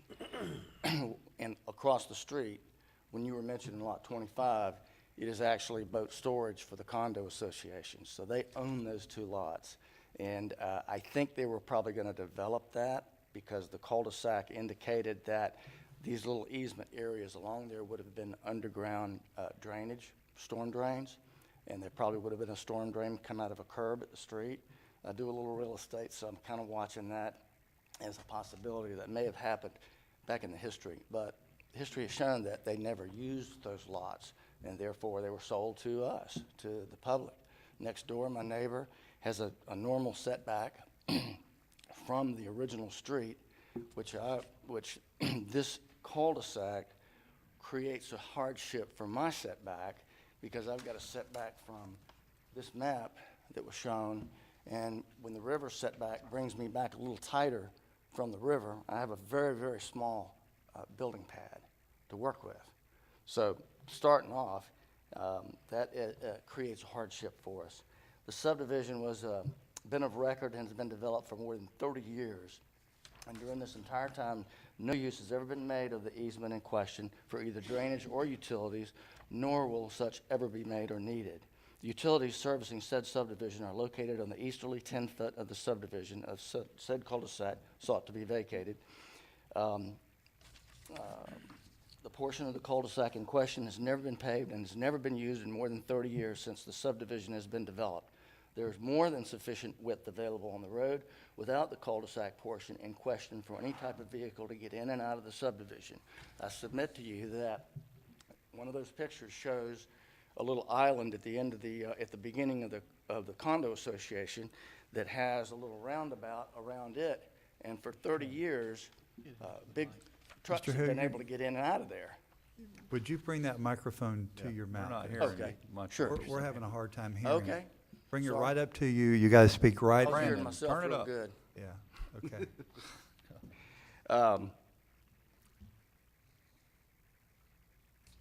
You were talking about the roundabout that shows. There's a roundabout just to the south of where this cul-de-sac was to be developed. And trucks have been coming in and out of there in that condo association for many, many years without any difficulty. So now the county wants to bring a 30-year road design into modern standards and create a hardship for me to construct a home with new setbacks. The utility companies, I have letters from all 4 utility companies saying that they have no plans to utilize that proposed easement because they are already in the standard easement from Beecher's Point Road. If you were going to use that, you would have to obliterate a huge backflow preventer that is part of the water system that is in the original 10-foot easement from the pavement. So it doesn't make sense. You'd have to move a fairly large utility point for the water system if you were going to drive over that, because it's in the original 10-foot easement. There's a picture of it. It doesn't quite show there, but the engineers know what I'm saying. Mr. Hilliard, I don't mean to interrupt you, but You just made a statement that kind of perplexed me. You said the county now wants to bring a hardship to you. I don't see it that way because the lot lines were there when you bought it. You already admitted you dabbled in real estate. So we didn't do this. Those lot lines were already there. We're not bringing a hardship to you. We're trying to help you on a hardship that you want to have, not the county did to you. Is that correct? Okay, I accept that. Okay. I have a fence there that, I guess the question would be, do I have to remove it? It's been there for probably longer than the plat was there, but there is a fence there, and do I have to remove it? We can't make that determination without a right-of-way agent at this meeting. Right. Well, I need the setback lines, I need variance or something to that effect, because the building pad that I have has to be pushed back further because of the hardship that that thing causes. Just wanted some consideration there. Okay. We're going to talk to the building department in just a second. But right now, we're in a public hearing, so you've made your case, and I will ask if there's any other public wishing to speak in favor of this application. Anybody here in the audience want to speak in favor? Anybody want to speak opposed to this? Okay, I do have a question then. Can I get the building department, Mr. Hammonds? While he's walking up, I have a question. Mr. Hilliard? For the owner. Hilliard. Please come. Mr. Turner has a question for you. Oh, have you researched, no, this is for you, Mr. Hilliard. Okay. Have you researched your setback along the front yet? What is your required setback in that area? I don't have it written down, but I believe it's 25 feet. Okay. And then from the river is 50. Right. So, The 75 feet is pretty much gone already. yeah, How deep is your lot? 120 from the original fence line that I have on my old survey. So the cul-de-sac would go inside of that fence line. On if that they were one to- lot, that's If they were to correct. develop it. Okay, thank you. Thank you, Mr. Turner. Mr. Hammonds, you've heard the applicant's concern. Is there any relief that can be done for him? He needs to make a request to the Zoning Board of Adjustment for variance. His setback, and again, I don't recall the zoning district that he's in, but it'll either be 35 or 25. From the water, it could be as low as 25, it just depends. Okay, Again, he needs to come by and see us on that one. okay. So that's where he finds relief, is at the Zoning Board of Adjustments? Yes, sir. In your department. Okay, thank you, sir. Mr. Hilliard, did you understand that? Yes. Okay, thank you. All right. Commissioners, is there any other questions for Mr. Hilliard or anybody? Yeah, I have for Press. Press, you may not remember this, but Pam Smith, who manages the condos, I put you in touch with her. Yes, sir. Do you remember her conversation and her concerns? Were they maybe willing to look at, you know, the property that they own? When I and- talked to her, the vacation really did not have any effect on the condo association. It didn't affect their access, and it didn't affect any of their properties, and she seemed to be pleased with the discussion we had with it. Is she willing, well, I guess I can't say ask if she's willing, she's not here, but I really like Commissioner Liebel's idea of using part of that lot 25 if they're not using that. And if in true they're not using it, it's just boat storage, then maybe we can accomplish this by some agreement there for ingress or egress, whatever the case may be. I mean, we can certainly look at that. I mean, in all reality, we'd have to purchase additional properties. And I don't know if it would, since it is platted property, Mr. Manning, would that have to be a replat to acquire part of lot 25 to make it a cul-de-sac? Would that be replatted? It would. Okay, so it's, Mr. Chairman, is Beecher Point Road owned by the county? yes, sir, it is. Okay, so that cul-de-sac is owned by the county. Yes, sir, it is. All right. All right. There's no further questions. Commissioners, what's your pleasure? I'm not sure. Mr. Manning, what was your comment on, your last comment, as far as the cul-de-sac went and the plotted lots, like lot 25? What would it take to go revisit that? It would have to be replatted by the owners of whatever portion is you're looking at to have replatted. So it would be the owner of those lots, the county as the owner of the road. As I understand it, county is the owner of that road. They would all have to join in an application to replat those properties in order to move that, the location of the road. Okay, that's what I thought. So there's no advantage for the condominium to make these changes or go through that process? If they're not owners, which it sounds like they're not, they have their own access at the end there. I don't know that they would have much involvement other than they may have an interest that I haven't heard here today. Mr. Manning, I have a question. To accomplish this, if we were to square off the property, as Mr. Hilliard has suggested to us, could, and this is just my thought, could Mr. Hilliard give us an easement over that again?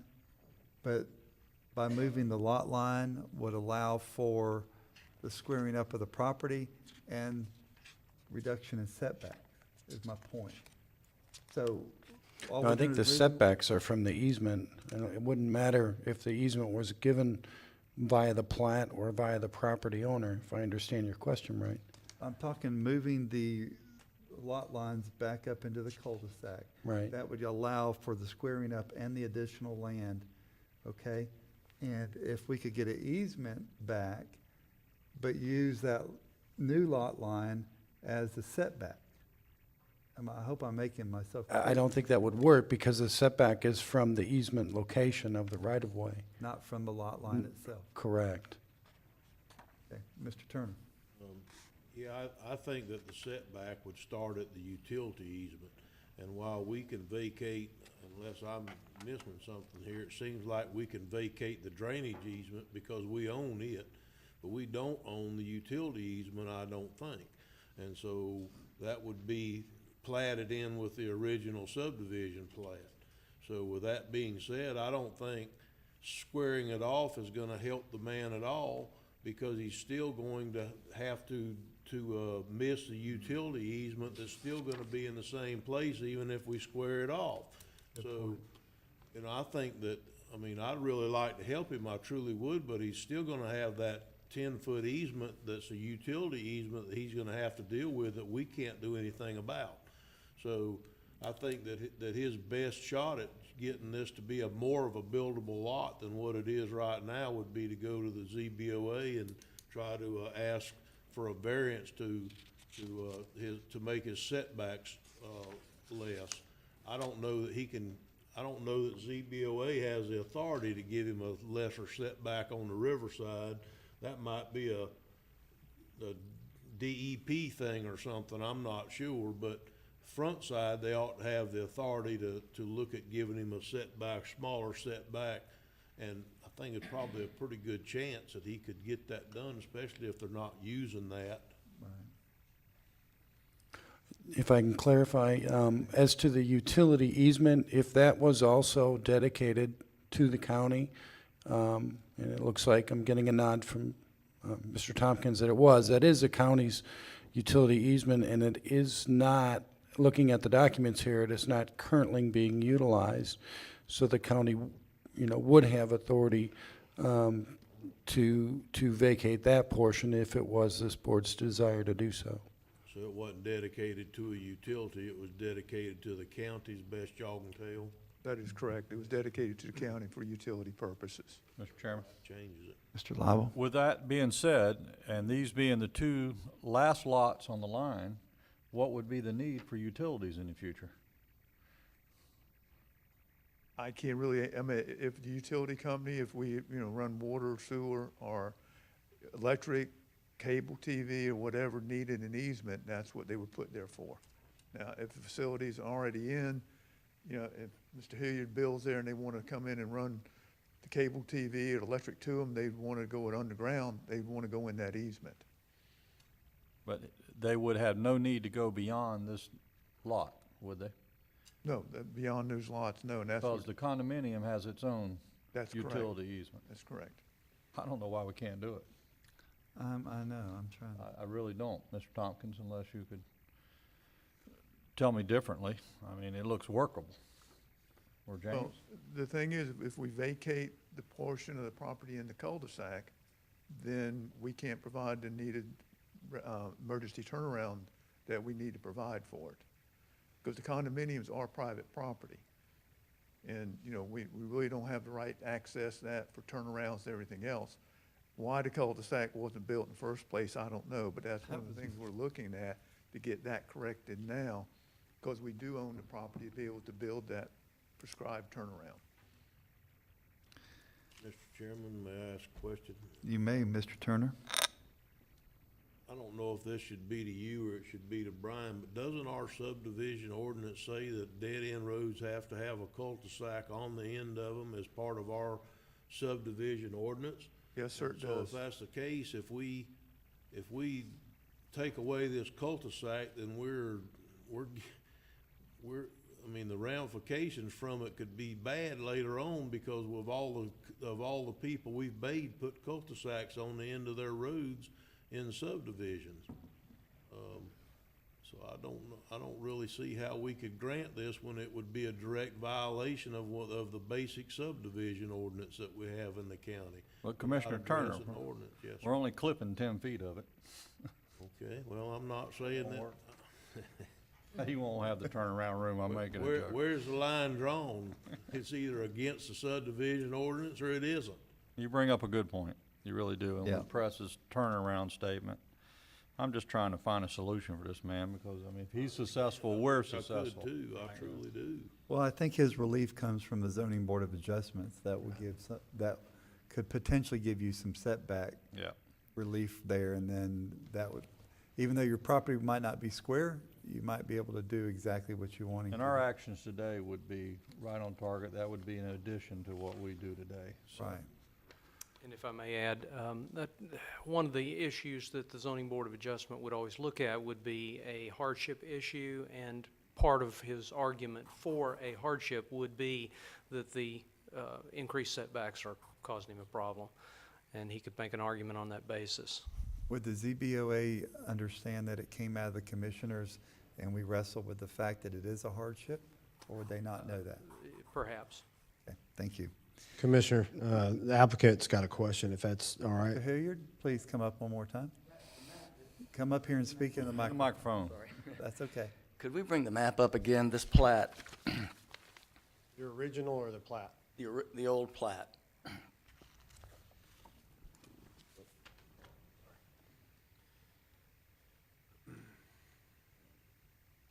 Okay, I see it. That one.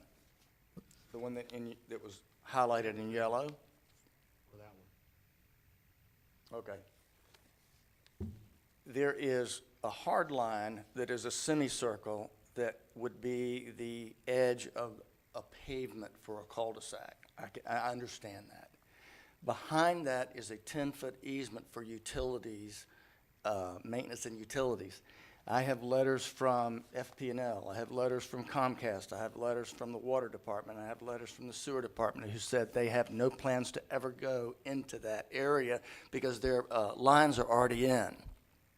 So I would respectfully request that at least the 10-foot easement be vacated because it will never be used. The hard line, which gives you the right to go in and pave it, I guess I would, at this point, I can't object to it if that's a subdivision requirement. Mr. Tompkins, and listening to Mr. Hilliard right now, are we turning around trucks on the 10-foot utility easement now? Or is that grass and not? Grass. That's a grassed area outside, it's adjacent to the right-of-way. So it's a grassed area. So we could get rid of the 10-foot utility easement and still keep the turning radius of the trucks in the cul-de-sac? Yeah, the turning radius will be within the cul-de-sac area that we own.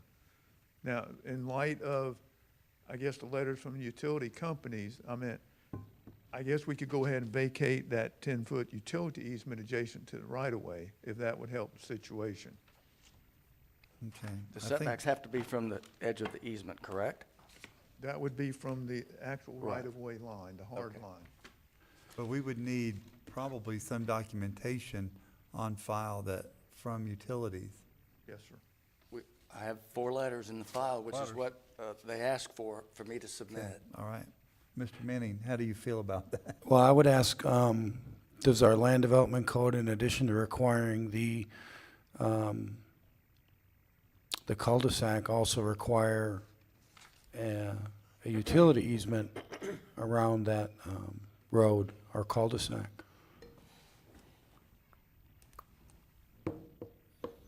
Mr. Hammonds? It does not, our land development code does not require an easement along all 4 property lines. No, it does not. Okay. It's simply a matter when they're platting it as far as what they intend. But I don't recall anything along those lines. Okay, so the relief we could do today is to vacate the 10-foot utility easement without jeopardizing the cul-de-sac, and more relief could be possible through the ZBOA. Is that what I'm hearing? No, and the 5-foot easement between the lots, 22 and 23. Right. The drainage Two things. easement and the utility easement, correct. Thank you, Mr. Lott. Mr. Chairman, Mr. Turner? where are you gonna bring power into this property from? Power's overhead right now. I understand, from what direction? Mr. Hager, you've got to use the microphone. What direction? The power is overhead right now. At the front of my lot, the power goes underground to the condo association. So there's a point where the power is on the pole in the original 10 feet. And the water, the backflow preventer is in that original 10 feet, the grassed area just off the pavement. So if you were to utilize that, if you were to pave that cul-de-sac, you'd have to move all those utilities that are in that original 10 feet. Or you'd be driving over the water and the sewer and everything else. Yeah, I'm got confused. Mr. Manning? do you got- Yeah, I'm hearing the utilities are in the easement. They are in the original easement, not this cul-de-sac easement that we're talking about. They're in the original 10-foot easement that is 10 feet from the original pavement that you saw in that picture right there.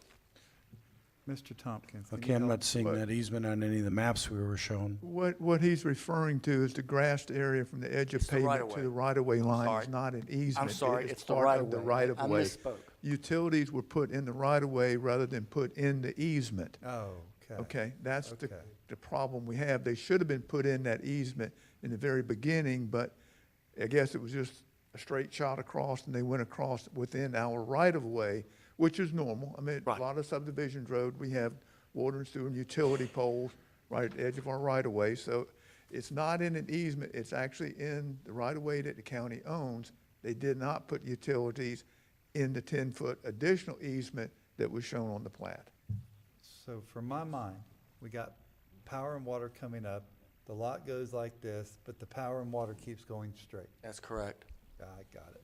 And there are, It out. Mr. Tompkins. Right-of-way. have It's you in the ver- county, it's in the county right-of-way. Gotcha. Mr. Tompkins, have you verified that, that all of the utility providers have expressed no objection to vacation of the utility easement? We have those letters. He has to provide those letters for us in the copy of the package. So Mr. Johnson should have those letters. But you also do, or you will? Yes, sir. I guess that's my question. I need to know that you have verified that. Yes, sir. We can double check it. I have the letters He's with got me. the letters. I can disperse them. Well, I think the thing is, they need to be the proper letters, and we can let Public Works. And the way it works is basically what we do is we send an email to all of my utility contacts, and they provide us an email response. In his case, I believe he did the same thing. He emailed them, sent him this request and said, I'm wanting to vacate this. And they've come back and given him we don't have any issue with it response via email. That's how we normally do it. That's for every package. Okay. And we're going to verify those responses? Yes, sir. Okay, thank you.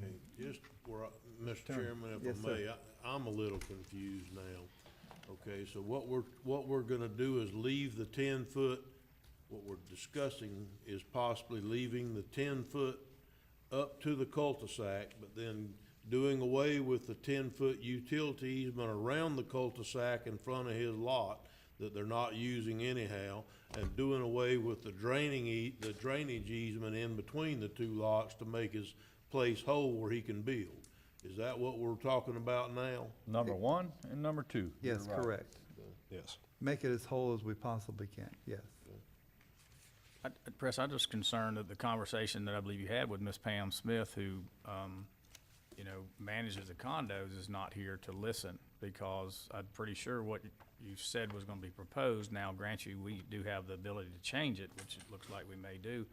It didn't have the vacation of that easement in there. So I'm just wondering if she would like an opinion or have a voice on that. Honestly, I don't believe that the utility easement has any effect whatsoever on the condominium association. Like you said, the utility companies went down the county right away to provide the service to the condominium association, so it's protected within county right of way. I really don't see any conflict with what we're doing with the condominium association. Okay. Okay, that's the end of our public comments. Thank you, Mr.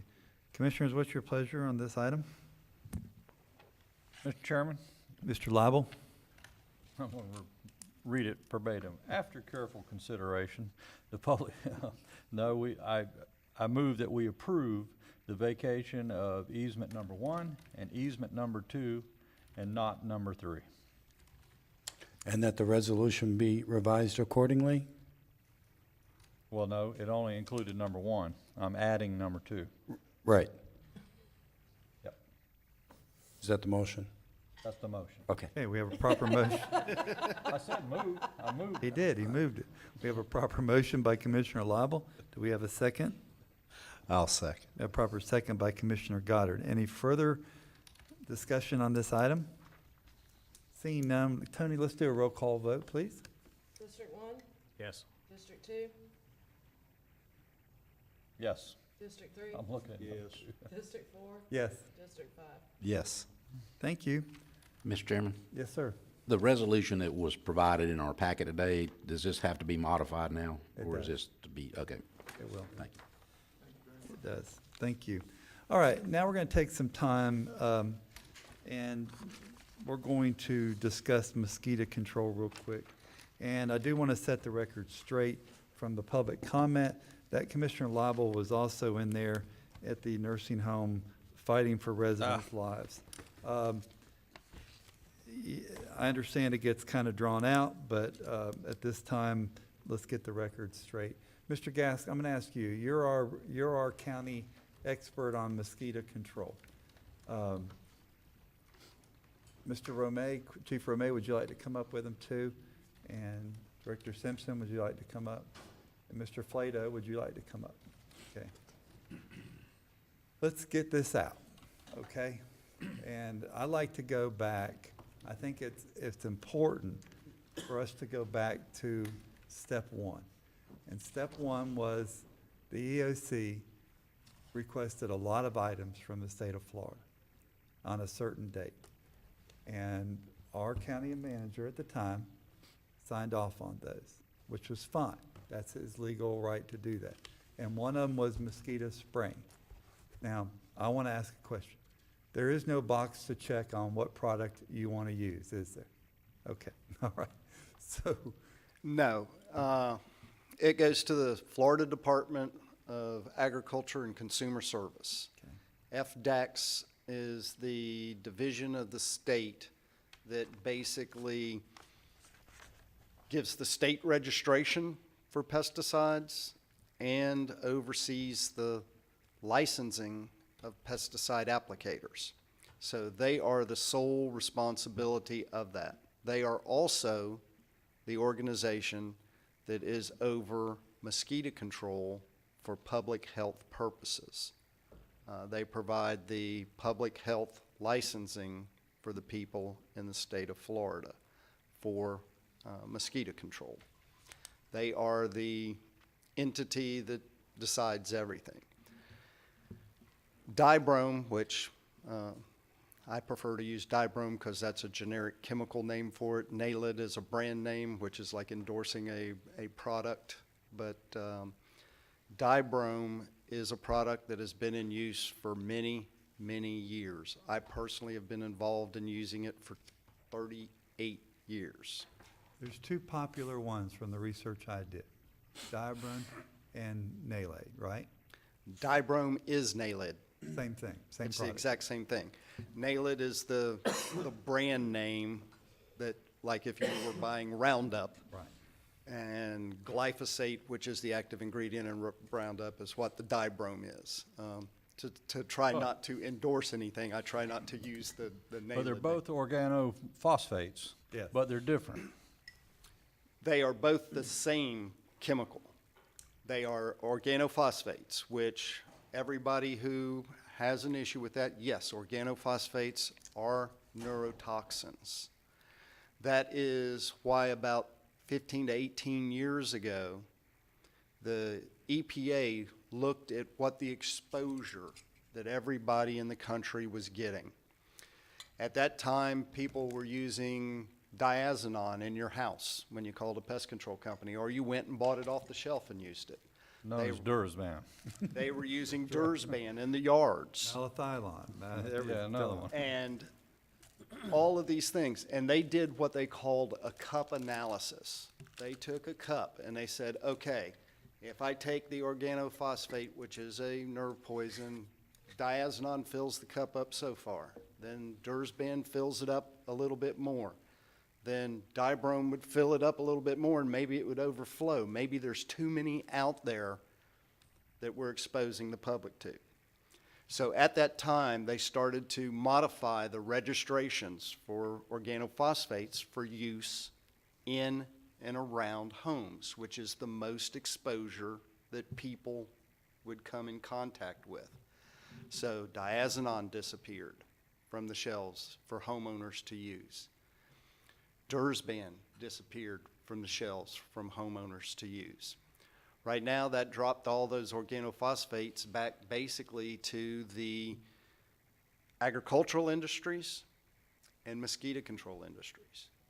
The reason Dibrome is used for mosquito control for aerial application is because it is the most effective product out there. It kills more adult mosquitoes than anything else. It was actually used in the daytime in Miami for the Zika outbreak, with people walking around in South Beach, people in all three areas in Miami that had the outbreak, because it was the most effective product at killing. Most mosquito control products that are safer are synthetic pyrethroid-based products for killing adult mosquitoes. The problem with those is right now, some areas you're kicking up to 50% resistance in the products because they're based on the natural chemistry of pesticides derived from chrysanthemums. And they are insects easily become resistant to those types of products. If you look with the old pyrethrin-based flea shampoos, and I've told people this for 25 years, when you wash your dog with it and dry it, take the fleas, lay them on a white paper towel, come back in 20, 30 minutes, and if the fleas are no longer there, you've got resistant fleas and that product's not killing anything. So you can spray your yard as much as you want, you can treat your dog as much as you want, and it's not going to kill the first flea. So that's kind of why Naled or Dibrome became a very popular product for use, because there's only one other organophosphate that can be used for mosquito control, and that is Dursban. Dursban is registered.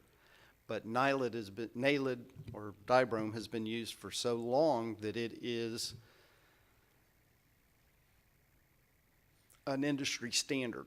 It's almost like they can apply that by habit because it is constantly used. They know how far the droplets are going to go. One of the other things that everybody needs to remember, this is not an agricultural spraying. You're going out, you know, a lot of people think this is somebody spraying a potato crop and you're putting as much down on the ground as you can. Their objective with this is to have droplets suspend in the air and mosquitoes to fly into those droplets to kill them. It's not making a ground application. It is geared towards hitting the mosquitoes. The moths might get hit because moths fly at night. Butterflies, which are the pollinators, generally are not affected because they are resting and they are not flying at night. Bees generally are not affected because they are resting and not flying at night. One of the, to my detriment with that kind of spraying and with any kind of mosquito spraying is the only thing that really gets bothered is lightning bugs. Lightning bugs are, they're hit because they're out flying at the same time the mosquitoes are flying. Your dragonflies, your damselflies, all those types of things are not flying at night. That's why the applications are made at night while the mosquitoes are active. Unless it is a Zika case, then those mosquitoes are active during the day. And But the same concept, they're flying into the chemical. they're flying into the chemical. It's, you know, you can do what's called a barrier treatment, but a barrier treatment, you would have to spray everybody's property, and then you got to wait for the mosquito, and he bites you, eats you, everything else, to finally go land during the day to go to sleep before it'll kill the mosquito. So by providing that type of action, the state provided a service that we needed. People say there was no disease active. That's true. We had no reported cases of any diseases. But St. Louis encephalitis, Eastern equine encephalitis, West Nile encephalitis are all present in the bird population at all times. There is a small percentage of birds that are going to be there that have those diseases. If you increase the mosquito population, then the mosquitoes have a greater tendency or ability to transmit that disease from one bird to another. Now instead of 2, you've got 4, now 8, now 16, and you've got an explosion of disease going through the bird population. And then when that happens, you increase the risk of a mosquito biting an infected bird and then biting a person. It's a proactive measure to stop disease before it can occur. It's not reactive, it's proactive. It's proactive. Thank you, Mr. Lible. Yes, you explained to me the difference.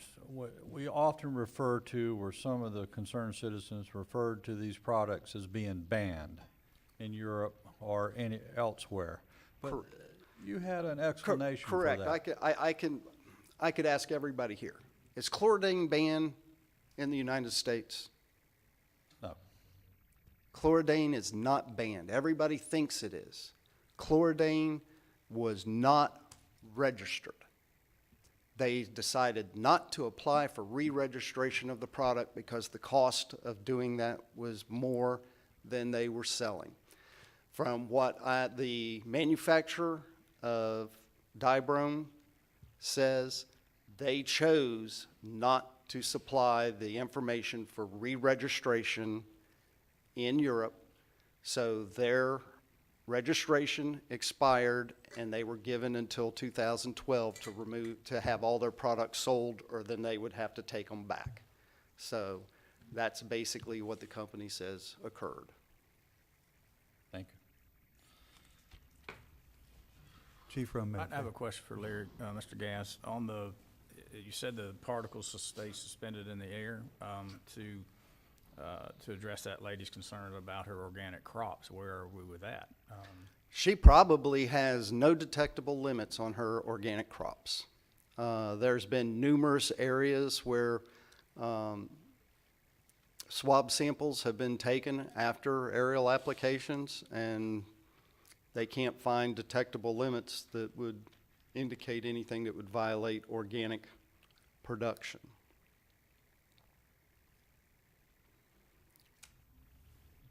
I guess, can somebody get her that information? I guess evidently she's unaware of that. From her statements that she said she would not sell the products because of this, and it's something that organic farmers have an ideal and a standard that they try to live by, and because this happened, she may feel ethically bound that it would not be in her best interest. But most of the people who did talk, I have talked to this week. I have talked to last week on numerous occasions, and explained everything that I could. But this is like arguing religion or politics. People are set in their ways, and no matter what facts you give or what facts they give, it's hard to dissuade anybody.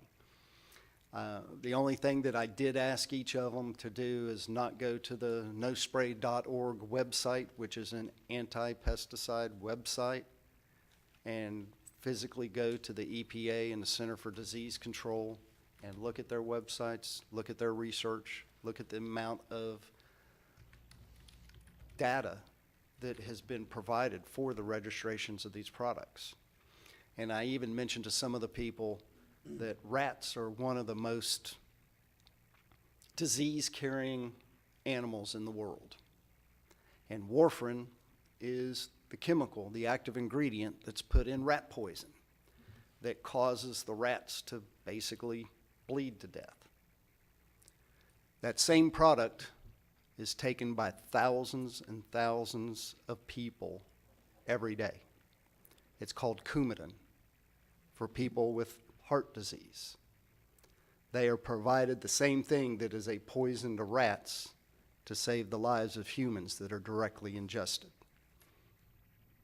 That's what people don't understand, is a lot of pesticides and pharmaceuticals are discovered side by side. They go through pretty much the same rigorous testing, everything else that pharmaceuticals do to a point. It's all about the application, isn't it? The application is the key. Mr. Turner? While this is very interesting, can we get it back on point of our mosquito spraying and move on with that? Let me ask one question, Mr. Please do. Gasso. What would happen to our population in Florida if we were to remove mosquito spraying and air conditioning? I think we would go back to about the 1920s. We would have a mass exodus, and that has always been, Thank you. that's been my understanding. Mr. Chairman, if I may, Mr. Suggs, you may. not to belabor the point, but Mr. Gass made an interesting comment, and it's just something I wanted to follow up with Mr. Gass on real quick and see if it might be of interest. You said that there are tests that can be conducted, swab tests that can be conducted to, to see what the amount of material might be detectable. Correct. Does the county have the ability? The to do county those? does not have the ability, and those would probably have to be set up within probably 12 hours of an application because of the rate at which dibrome degrades. It degrades very rapidly. It's not a very persistent product. Thank you. Last night, we had rain shortly after the planes went over. So it wasn't, I would say shortly, probably an hour afterward, that we had rain. So, but the idea is for that stuff to float through and the mosquitoes to get to it. Yep, that's the idea. Chief Romay, anything you'd like to add to the discussion, please? And we're going to move this along. Just real quickly, the EOC is meant for everybody to come together to help work on an issue or multiple issues. We've been doing this for a very, very long time, and I can tell you there's certain things every time there's a hurricane and we get rain, we have debris, we have road issues, we have mosquitoes, things like that. So each department takes on different components of whatever, so we can get things done pretty quickly. And that's why, we got involved with mosquito control, because making that request to the state is simply a request. The State Department of Ag does not do any kind of treatment for just a nuisance mosquito. There has to be a sufficient number of trap data, on and on and on, for them to even check the box of, yes, we're going to spray. And they do pre-trap data, they do post-spray data. I went out last night to the airport where they were, and I, have to say it was a very expert crew that was there. There was 2 planes, there was over 6 individuals, they had everything set up, but more importantly, there was 2 state officials there, environmental specialists, watching everything they did. Every time they flew, every time they opened the container, they were there the entire time. So I'll be happy to answer any other questions. But Thank you, and let me say this, trying to gather information is difficult at best when we're on the internet, and my Lord, there are a lot of different sites, and I didn't know NALAID from DIPRONE, and I mean. Nor did I, sir. It's amazing what we're supposed to know, but we can't know everything. We can only know what we know, and we rely upon you to make those decisions that are best for our citizens, and I appreciate that. Commissioner Lible? Mr. Romay, in the future, when there's a potential spraying period, that we would be following protocol, which I think you've done perfectly this time. Can we better inform our citizens and more of a PSA? I know some of the measures you did were beyond, especially with the beekeeping community. Many things that were mentioned here this morning were done with reverse 911. Talk about some of those measures and what we can do to better satisfy their request of being informed with the public.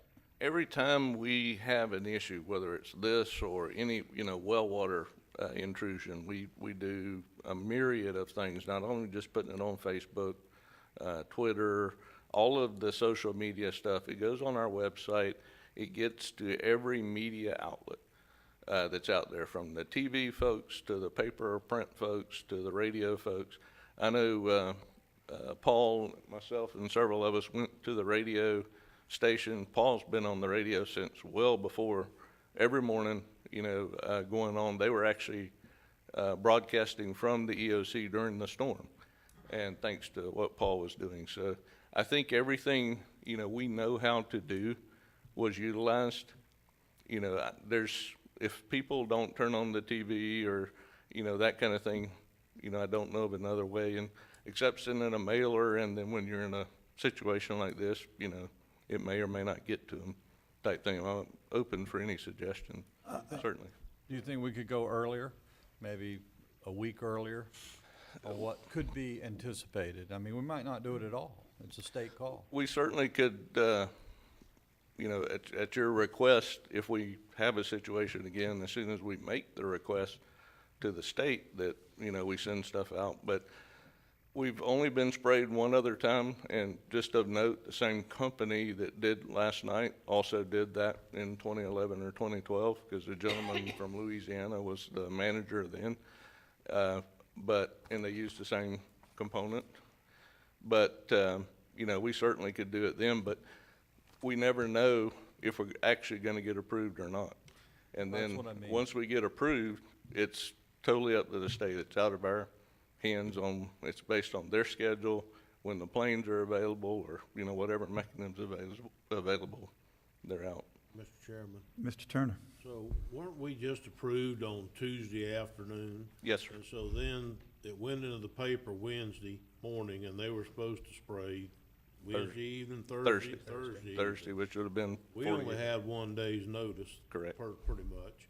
And so the reason it didn't happen until last night was because of weather, but even then, we didn't know that it wasn't gonna happen each night until they called it that evening. Correct. So it's not like that we knew that it was gonna be put off until Monday night, until Sunday evening, when they said, I'm sorry, we're not gonna do it till tomorrow, the weather's too bad. Actually, the crews were here, I think they got here either Saturday or Sunday, and they were ready to spray, but the weather, they were in place and ready to go, but they just had those other situations come up. My point was, is a lot of the people that were upset we didn't call a meeting, the emergency meeting.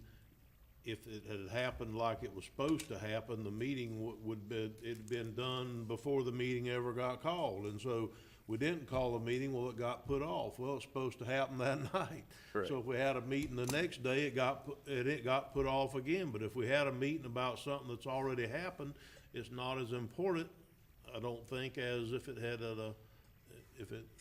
hadn't already happened. So we just had no way of knowing it was gonna be put off every day until it got down to that point. Correct. And if I may just add one note, we're not the only county that asked for it. There's over 20 counties, I think it's 23 or 24 as I checked yesterday, that have asked for it. Everybody's in the queue to get sprayed or, go through that process. They just have to have the trap data to justify the spray, if you will. So, including Orange County, also Sumter, there's a whole list of them. So, and St. Johns County asked for help from the state, but they got their airplane back up, so they are using their own internal spraying, from what I understand. And let me shared- piggyback on, Go ahead. sorry, Well, on I just want to Commissioner bring out the Turner. point he shared with me. I asked what product St. Johns County uses, and Volusia are coastal counties, and all of it uses the same NALED product, and it has, on a weekly basis. St. John shared with me Sunday when I called them that they've been using it for over 15 years, the exact same. And let's just play the tape back a little bit and go with Commissioner Turner here. We had a workshop last Tuesday, and one of the items was mosquito control. Had we known Monday we would approve for it, we would have discussed aerial spraying at mosquito control workshop. We didn't know until 6 o'clock that evening. So it wasn't an item on the agenda other than we taught mosquito control. And had we known, we would have taught more in depth at that point. And that's all. So we're, it is what it is. And we're moving forward, so. Mr. Chair. Yes, sir, Mr. Suggs. Just as a point of information clarification to what a lot about what's being discussed here is the timeline. I had a conference call yesterday with some folks from the Department of Agriculture and Consumer Services regarding the spraying last night. The information that I was presented is from the EM Constellation, which is where requests are made during the storm event itself. The paperwork that I have shows that the request went in on September 20th. And you are absolutely correct, and so is staff, that the actual task wasn't assigned until the 26th of September, okay? And that notification wasn't even updated until after 2 o'clock that afternoon. So in a perfect world, we would have known these things, but we were notified Tuesday afternoon of a potential spraying on Thursday, okay? The weather is what presented the delays in the application. But in my conversation with the gentleman from the Department of Agriculture and Consumer Services, I asked him the very specific questions about NALED and if this was the only application available, and the answer was yes. And the reason why is it was the most effective. I was also told that they had already sprayed 2.5 million acres in the state of Florida this year with the same product. So it's used all over the state. And again, social media and the news, radio station, everybody have been notified on a daily basis as best we could of the delays in the actual application because of the weather. I don't know what else we could have done as far as notification, but just for a point of clarification, we've heard that there's been some discussion about when we were notified. The actual request didn't even go in until the 20th, and the notification was on the 26th. Okay. Thank you, Mr. Suggs. All right, I think we've pretty much accomplished this. Any other comments? Thank you very much, gentlemen. We appreciate all your hard work on this. Okay. Chairman Harvey? Yes, sir. I'm going to have to excuse myself. I have a speaking engagement. Okay. That's committed to. All right. But we're at the point of the agenda where we have appointments, and I have none, sir. Okay, sir. Thank you. Commissioner Lible? Commissioner Goddard, any appointments for you? No. Commissioner Turner, any appointments for you? Yes, sir. Okay? I have 2 appointments for the District 3 Fair Authority seats. The first one, which would be the full term, would be Cassie Nettles. Okay, Cassie. Next one for the remainder of the seat that someone has resigned from until the June 30th, 2019, April Singleton. Okay. Thank you, Commissioner And Turner. I've turned in their address and email address and phone number to Tabitha for her records. Okay, thank you, Mr. Turner. Any other appointments? Mr. Pickens? Yeah, I would like to nominate for the Animal Services Advisory Committee, Miss Jenny Oakwood. Jenny Oakwood? Yeah, she's a kennel owner in South Putnam and member of the South Putnam Animal Network and an advocate for animals in the county. Okay. Do you have any other appointments you'd like to make? Yes, I do. On the Fishing Fund Advisory Committee, Okay. I'd like to nominate Mr. Robbie Scholl to serve on that committee. All right. Is there any other appointments? I have none. So we will appoint, since Animal Service Advisory, Jenny Oakwood, Fair Authority, Casey Nettles, April Singleton, Fishing Fund Advisory Committee, Robbie Scholl. Cassie Nettles. Cassie, I'm sorry. Okay. All right. We need that in the form of a motion, so the chair will accept a motion. So moved. We have proper motion by Commissioner Turner to accept the 4 appointments. I'll second it. Proper second by Commissioner Pickens. Any further discussion? Seeing none, all in favor signify by saying aye. Aye. Opposed, like sign. The ayes have it. Item number 8, County Administrator, Mr. Terry Suggs. Mr. Chairman, I have one item for consideration today, and that's the discussion on the boating restricted area ordinance. It's the temporary no wake ordinance for the St. Johns River. At the last Tuesday's workshop, it was discussed. Since the meeting, we have asked to have this item placed on the agenda today to further discuss the ability to draft and enforce an ordinance. Thank you, Mr. Suggs. Mr. Manning? Thank you, Mr. Chairman. We did have that discussion at the workshop, and since that time, I have had an opportunity to go back and look specifically at not only the Florida statutes, but the Florida state regulations on the issue of the no wake zone in Dunn's Creek as it relates to the issue in general, as well as our current ordinance. And I'd like to go here, take a minute to provide you with the information that I found. Generally speaking, the St. Johns River is under the jurisdiction of local, state, and federal laws. According to Florida law, the county may adopt an ordinance related to the St. Johns River, including its tributaries, establishing a slow speed, minimum wake, or numerical speed limit boating restricted area if the area is, among other factors not applicable to the flooding situation, subject to hazardous water levels or currents.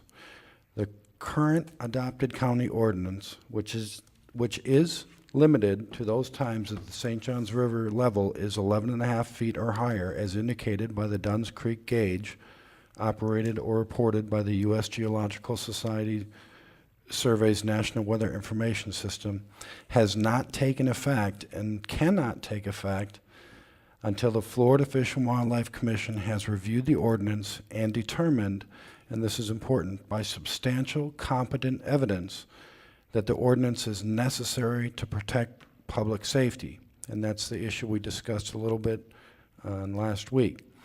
The state regulations further provide that any such ordinance based upon public safety due to hazardous water levels will only be approved based upon credible data that demonstrates that the area is subject to water levels or currents that, and this is important as well, endanger vessels operating in the area or the occupants of such vessels. The state regulations provide further that no ordinance establishing a boating restricted area will be approved for the protection of shoreline, shore-based structures, or upland property from vessel wake or shoreline wash. That is language taken specifically from the regulations. Additional language includes vessel wake and shoreline wash resulting from a reasonable and prudent operation of a vessel shall, absent negligence, not constitute damage or endangerment to property. The wake resulting from the reasonable and prudent operation of a vessel is a force which should be anticipated by the owners of property adjacent to navigable waters of this state. And again, that is language specifically in the state regulations, verbatim. Also, since the St. Johns River is a navigable water of the United States, such boating restricted areas are to be developed in consultation with the U.S. Coast Guard and the United States Army Corps of Engineers. Finally, the county may only place signs within the waters of the state in conformity with the United States Aids to Navigation System maintained by the United States Coast Guard, which the county must apply for and receive a permit to place. Thus, it appears that in order to be able to enact an enforceable no-wake zone in this area would be for the legislature to make changes to state statutes and regulations according to the way that they're currently written. With all of that said, there is an option for the provision of relief to residents living in any area along the St. Johns River and its tributaries that is subject to flooding. Florida Statute Section 327.33 provides it is unlawful to operate a vessel in a reckless manner. Reckless manner is a manner in which is in willful or wanton disregard for the safety of persons or property at a speed or in a manner as to endanger or likely endanger life or limb or damage the property of, or injure any person. Any person operating a vessel upon the waters of the state shall operate the vessel in a reasonable and prudent manner, having regard for all attendant circumstances so as not to endanger the life, limb, or property of any person. However, the creation of a wake and resulting shoreline damage must be based upon negligence. Vessel wake and shoreline wash resulting from the reasonable and prudent operation of a vessel shall, absent negligence, not constitute damage or endangerment of property. Therefore, the sheriff may enforce the statute as he deems prudent based upon the conditions of persons operating those vessels. So with that said, what I'm asking of you all today is, given what I've just, the information I provided you, is if you would like for me to still go ahead and revise our ordinance to address safety, which is not something that's currently in there, I can go ahead and do that. I don't advise you that we do that. I believe it will continue to be unenforceable given the current laws. If you want me to continue to do that, I certainly will, but I would ask that there be a motion and a roll call vote giving me that direction. Thank you, Mr. Manning, for your comments on that. I'll go ahead and speak first, if you don't mind. I think the board was very clear the other day that we want something to happen for our citizens of Putnam County. If we have to lobby our state legislators to change the statute, then I think that's the heavy lift that we need to do. The areas we're talking about are areas where the governor has toured and saw the devastation effects of high water, and truly the high water and septic tanks don't mix, and that is a public safety problem, in my opinion. But I think the county needs to take a very good stand about how we feel about our citizens and how we can protect them. And if we need to go up to Tallahassee and say, we can't get our ordinance done because they don't meet the requirements, then we need to put pressure on our legislators to change the Florida statutes to make that happen. Agreed. That's how I feel. Commissioners? As I understand it, we could put signage out, but we can't enforce it.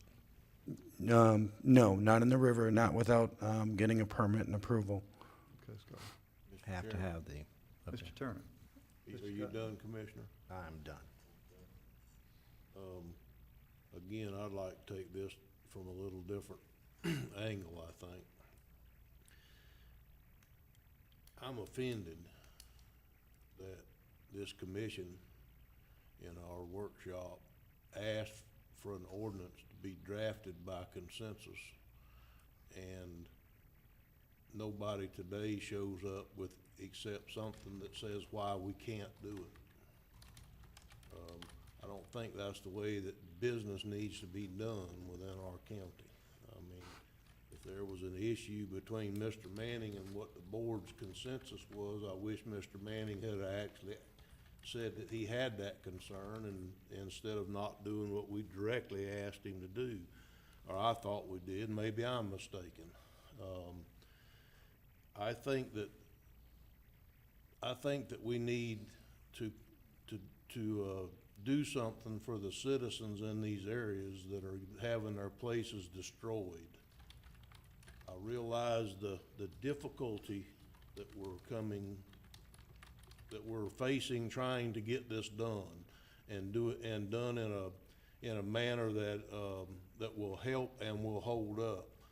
But even if we go out and try to do something, if the sheriff finds that he can't write tickets, he can at least slow them down by going in his boat and stopping them if they're blowing through there at a time of high water.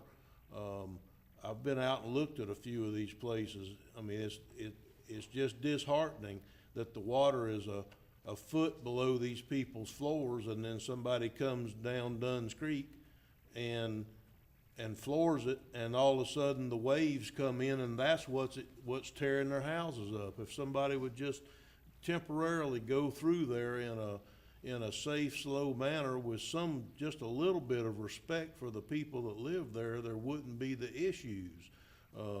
And I think we've got to try to do something. If we put out a sign and it's wrong, then okay, we'll deal with the sign police. I feel like we've got to try to do something. I truly do, for these people. Mr. Manning. Commissioner Goddard, you have the floor. Yes. We can't even put up a sign that says, please do not create a wake. I mean, that's not an ordinance. That's not, you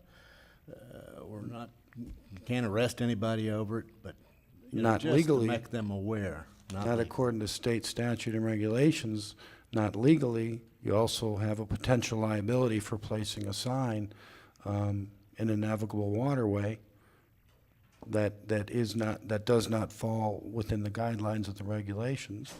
And if I could address Commissioner Turner's dissatisfaction, I did not feel that I had consensus at a workshop. And with something as important as bringing you an ordinance, which in my legal opinion is an illegal ordinance, I certainly want to know on the record that a majority of the commissioners want me to move in that direction. Well, I think going forward, with our county administrator here, the commissioners will be you'll be determining the consensus, and you'll be giving your staff the guidelines about what to go on. Is that correct, Mr. Sugg? If that is the wish of the commission, That's the- absolutely. We'll, when we have these type of discussions, if it is at a workshop and there's a consensus, I will at that point in time identify the consensus and we'll move forward. Thank you. Yeah, I just want to add that I agree with Chairman Harvey and Commissioner Turner. Everybody, I believe we need to, start something in motion, so we can help these people in situations like this. This is the first time I've ever brought my iPad into a meeting, but I had some information on it that I wanted to have, and I got an email at 8:55 this morning. There is flooding in Sportsman Harbor in Willaca. We need a temporary wake zone from the boats. So anyway, it is a serious issue, and it doesn't look like the water's going to go down for. Oh, no doubt, and I'm not Time, disagreeing. I'm just here to tell you what the current status of the law is. I agree, I think there needs to be some lobbying efforts to change that. People are in need of, I think, temporary no-wake zones in these situations. All I can tell you is what the law currently says. And again, we do have an ordinance on the books for Dunn's Creek. It's there now, it's been there. You know, I'd like to say this. As a responsible boater, I live on 3 lakes, and we have a canal that we navigate through. Got some signs made up, put them on private property. And you know what? People go slow through that area. They've chosen to take these signs that were provided to them, and they put them up. And that is another option. I mean, as far as the not in the river, individual property owners could put signs up on their properties requesting no wake. The county could contact those individual property owners and see if they'd be willing to do that. I think you can certainly show a legitimate public purpose in providing those signs, even if it's on private property. I think you can show a legitimate public purpose in doing that. I agree. Mr. Chairman? I wouldn't think a boater would want to be standing there in their living room and somebody come by with a wake, and they would understand that. And yes, Mr. Goddard, you have the floor. Okay, just want to comment that this commission definitely wants to do what we can for the citizens. And, but we really appreciate your legal counsel. I mean, I know I do. You have kept me out of trouble many times. With that said, now since docks are in sovereign water, can they put a sign on that dock? It's their dock. That one I couldn't tell you the answer to on that. I mean, they probably have a sovereign submerged lease. What limitations there are, I'm not sure, but I will tell you at the end of mine, there's a manatee sign on the end of my dock. I don't know that it's particularly I think it's an approved sign, but I don't know if the location is approved. Okay, thanks. Well, I think there's the law and the spirit of the law. And then we can encourage people to be neighborly like they need to be. And for some reason, it seems like we live in a world where that doesn't exist anymore. But I would like to see, the question at hand is, does the board want to go forward with a boating restricting ordinance? And you've asked for a roll call vote. So first I need to put it out here for a proper motion to go forward. Commissioners? Before we do this motion now, we can't just do an ordinance if I'm misunderstanding Mr. Manning. We can do whatever we want to do, and then it's our job to see if it's going to be approved by the state. And if it's not, then it's our job to try to make changes in Florida statute that affect the residents of Putnam County. Am I correct? Well, again, our current ordinance is not enforceable according to the terms of the current state law and regulations. And in my honest legal opinion, any revision to that ordinance, even based upon safety, would be equally unenforceable until there's a change in the laws. If we were to move with the ordinance, then can we also move into maybe pushing it through legislation? I mean, is that an impossible dream? Well, certainly, whatever we do here locally, you can lobby your legislature to make changes to the law. We just left conference last week that we constantly are being attacked by home rule. This is our home, and we should be able to rule.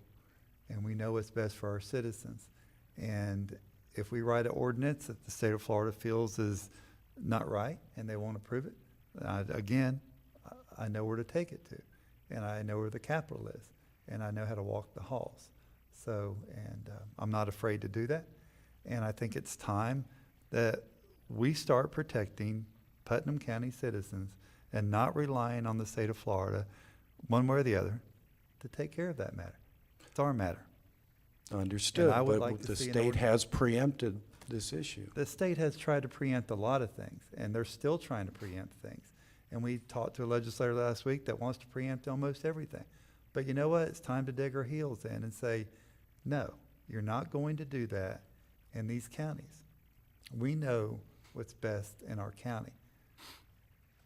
Now, or you buy these people out and you live there, Mr. Legislator, you know, that you want to preempt everything and watch the tide come in. And that's the bottom line, how I feel. I think it's time to dig in and fight. I grew up in Francis, and I'm not afraid of a good old fight every now and then. And I'm about ready for one. Got my boots on today. Mr. Chairman. Mr. Goddard.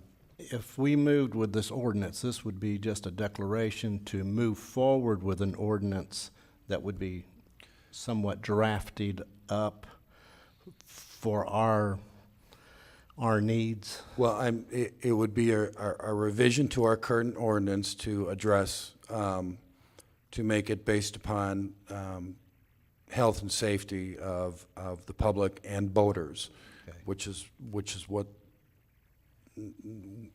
I would do. I already have a draft prepared. I mean, it's not a big deal. It's just some changes to our existing ordinance to make it based upon health and safety.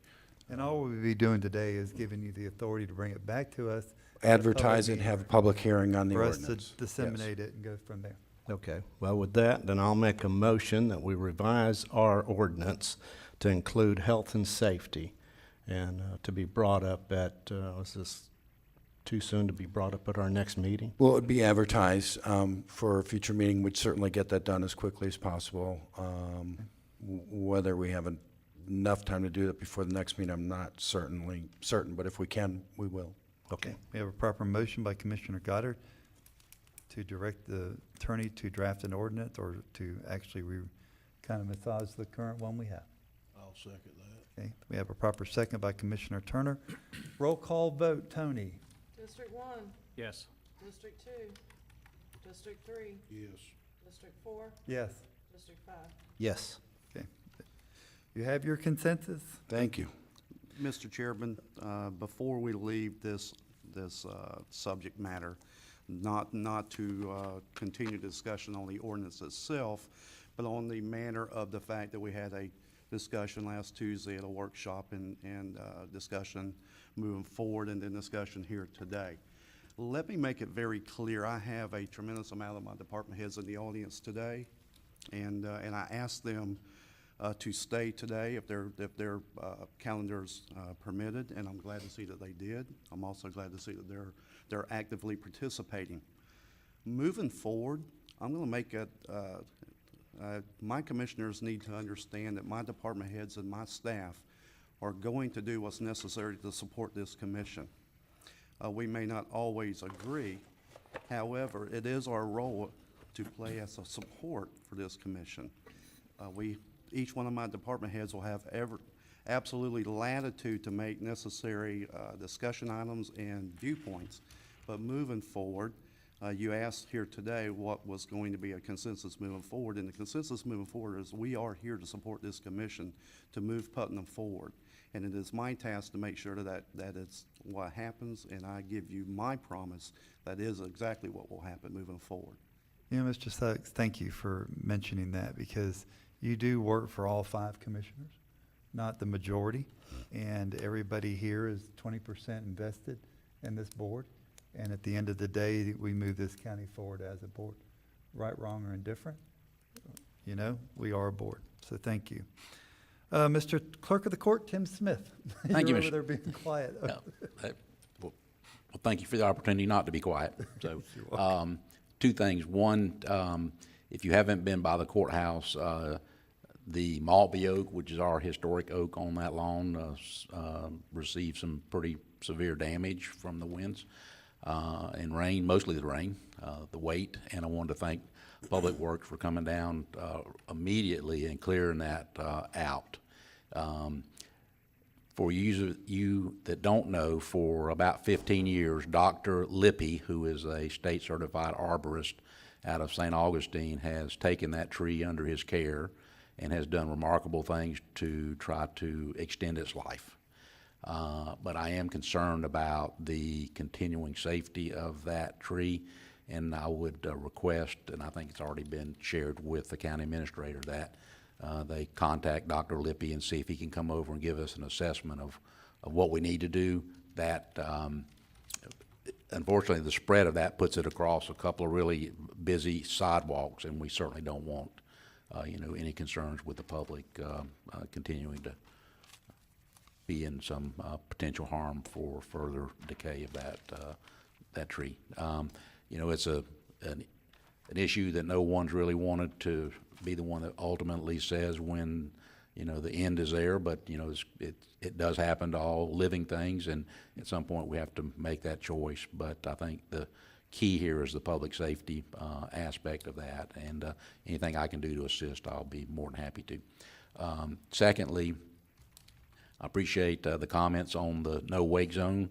I live on the river in East Palatka. I don't normally have wake issues, but I did this year when the Coast Guard came by. And they have 80-foot cutters that they take down to the locks at Rodman and give them safe harbor during high wind events. But when they leave, they're going home fast. And my dock, what damage I did have was from those boats. Fortunately, I'm not experiencing the home issues like some of our staff are and those others. And my suggestion would be is that you commission 24/8 signs that says high water, be respectful, no wake, and you pass them out up and down Dunn's Creek and let people post them on the end of their docks.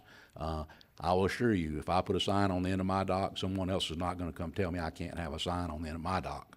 And at least you would have some notice for people, because people in bass boats or whatever, but it doesn't matter what boat, they're going to see those signs, and it will be a reminder to them, because the path you're going down now is probably the event will be over by the time you can get some ordinance passed or some effort out there.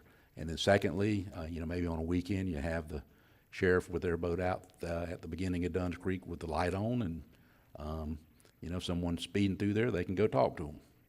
I don't think there's anything illegal with that, trying to protect public health and safety. So I think you got some options, so I would encourage y'all to, to look at that option and get those signs made and get them out, and it may just be enough of a reminder to stop some damage. So those are my comments, and I thank you. Thank you, Mr. Smith. Always a good voice of reason. Mr. Chairman, Mr. Turner? I would, is there any way we could commission some of them signs, and maybe we could, if the sheriff was gonna be on the water this weekend, he could carry some of them along with him perhaps, if we can get them done that quick, and go ahead and stick some on some of these docks around here. And when just especially in the areas that are hit the worst, I'm pretty sure that the sheriff's department and the game and fish have already been talking to some people, trying to get them to be nice and slow down as much as they can. I don't think they can write them a ticket or anything, but they can talk to them. Maybe we do need to try to get some of these signs if we possibly could, and if they go out, let them take them with them and hand them out to some of the people in the most affected areas. Chief Romay, come up, you had your hand up. Press, you might well come up here too. You got the sign shop over there, but I don't want metal signs, so we'll talk about that. Chief Romay. I just want to throw out there, we do have the Satsuma Fire Department that does have a boat, and we certainly would be more than happy to help with that endeavor if we have signs. And I can put the crews out there handing them out. So. Okay. Georgetown Fruitland also has a boat. They might be able to get some Mr. down there Tompkins. too. Unfortunately, our sign shop is not geared to do this type of signage. We do the metal signs with the adhesive, and for us to get 4x8 blank metal sheets would be extremely expensive right now. So if anything else we could do to help fabricate or do the signage, help on it, we would, but we're just not geared up for signs of this type. Mr. Manning, along those lines, we have local sign people that do corrugated signs. Possibly that might suffice. Would we have to tie the wording to an ordinance? Well, Or just please Slow Yeah, down. I mean, these are signs that you're gonna be providing to property owners if they wanna put them on their docks or on their property, so, you know, it really isn't, if you tie to our ordinance, you know, the ordinance is unenforceable, so, Melissa's here. Okay. Commissioners. We could have a sign that says flooded area, slow down, no wake, something in that nature. Ms. Dillon, would you Commission- contact some local sign shops and see what they could produce for the county that says flooded area, no, slow down, no wake, or whatever the case may be, and bring us back some prices on that? Sure, no problem. Chairman, I think it needs to be just as big as no wake as you can, and then they can put a small please at the bottom if they want, but then they can see as far across as you possibly can, a big no wake. And then, you know, if it turns out we need to talk to the sign police when they show up and try to get after us, then oh, so be it. I'll be happy to show up with you. Okay. But if we, yeah, maybe even if it was a 4x4 with just a big no wake on it, and then please at the bottom or something like that. All right. We could certainly check prices, and I could get with Mr. Suggs, and he could Good. share that And he information. can get with us. Thank you very much. I will share with you that in our neighborhood, we've made our own signs, Right. and not only do we have them in the canals, but we have them in the streets, because people driving down the streets are flooding homes. In fact, the one that was on my husband's sawhorse, but made by someone else, was in our street, and it floated away last night. And I'm walking through my mother-in-law's carport trying to not make a wake either because of the flooding that we're trying to avoid in her wash house. So you're exactly right. I'm trying to not make waves, so we have that issue. All right, thank you, Mr. Tim Smith. We appreciate that. Commissioner comments or requests, starting to my left, Mr. Turner. Commissioner Turner. I'm okay for now, thank you. I think I've already requested all I could for the day. We're not done with the day. We got 2 more meetings, so. No, use it up, use it Commissioner up. Pickens. I just want to make a comment and thank Bobby Payne and his staff for bringing another farm share program to Putnam County. 2 weeks, Saturdays ago, semi-load of food came to Browning Pierce School, and the Sunrise Rotary Club was present. Commissioner Turner, Yvonne Parrish, I know was there, and the Honorable Tim Smith, and we're able to help over 200 families with a lot of different non-perishable food items, and this would also had a lot of chicken, didn't it, Commissioner Turner? And I was able to take some of the leftover food down to South Putnam Church for their food pantry, and they were very appreciative of it. So just want to thank Bobby Payne, his staff, Leota Wilkinson for their efforts. You had to go with the chickens, didn't you? Yes. Never. Commissioner Goddard.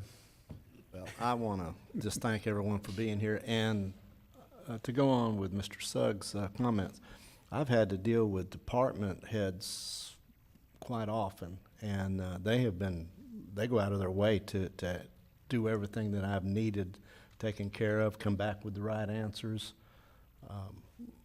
I mean, they've been great to me. And again, I'm going to thank Mr. Manning for keeping us out of trouble.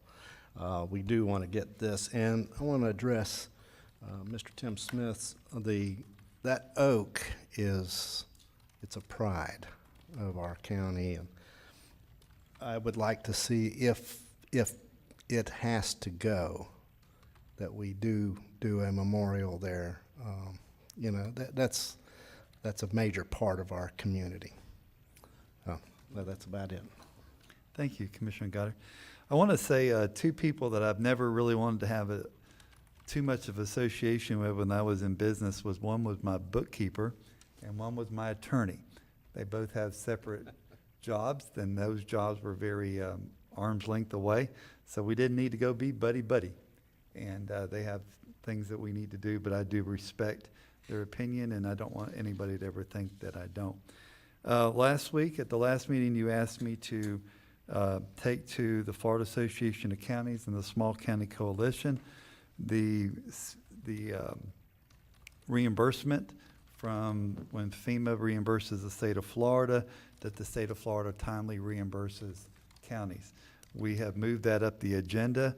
Mr. Commissioner Turner was in the meeting, and now the Small County Coalition, and Florida Association of Counties has that as one of their priorities, because once we said it, believe me, there was 67 counties clapping and saying amen behind it. So we have moved that up on that priority. And another thing came up about when we were there was debris removal. And that's going to be an issue going forward unless we can find some approach to it, because bigger counties that can afford to pay more might start paying more and leaving us little counties out, and we might not be able to be reimbursed under the FEMA guidelines because we don't have any contractors that'll come to Putnam County, and not just Putnam, but small rural counties. So there's an issue on the horizon, and we're aware of that. And through our meetings, we discuss that, and we are going to bring that to the legislators to let them know that we need a fix, and we need a very fast fix on that. Because again, we're not gonna be able to compete with the Miami-Dade and the Browards who can afford to pay and get theirs picked up, or Duval County. So those were things that we talked about. I would like to, I don't want to end on a bad note, but I do want to end on a note. For a while now, that I have been asking for policies, and not with this board, let me clarify, a workshop on policies and procedures. It was very frustrating Friday afternoon to get Mr. Manning. He had heard about this ability to call a special meeting, but there was no way to put your hands on this document until about, what, 2:15 in the afternoon on Friday, that you found this document, the resolution 96-170. Well, when I was asked to research it, I was able to locate that document, So yes. we finally found this document, but it doesn't give the chairman of the board any authority to call a meeting other than the same authority this whole board has as a whole, or the individuals have. So it's not to hear people say, well, the chairman had the ability. I get my power from this board. I don't have any power individually. And I just kind of took offense to that. But I think going into the future, we've got to, as a board, come up with policies and procedures of how this board moves and works. And other places do. Other counties have those policies and procedures. We have kind of a hodgepodge of different things. This isn't an ordinance, it's just a resolution. So I would like, and I sent you an email, that basically, in my opinion, I'd like to wipe the slate clean and go, anything that's in the past is in the past, and let's try to do something that can protect and enhance our ability to perform our job going into the future. That's what I would like to see. So. And I can certainly work with your administrator on doing that, to put together policies and procedures, administrative policies and procedures.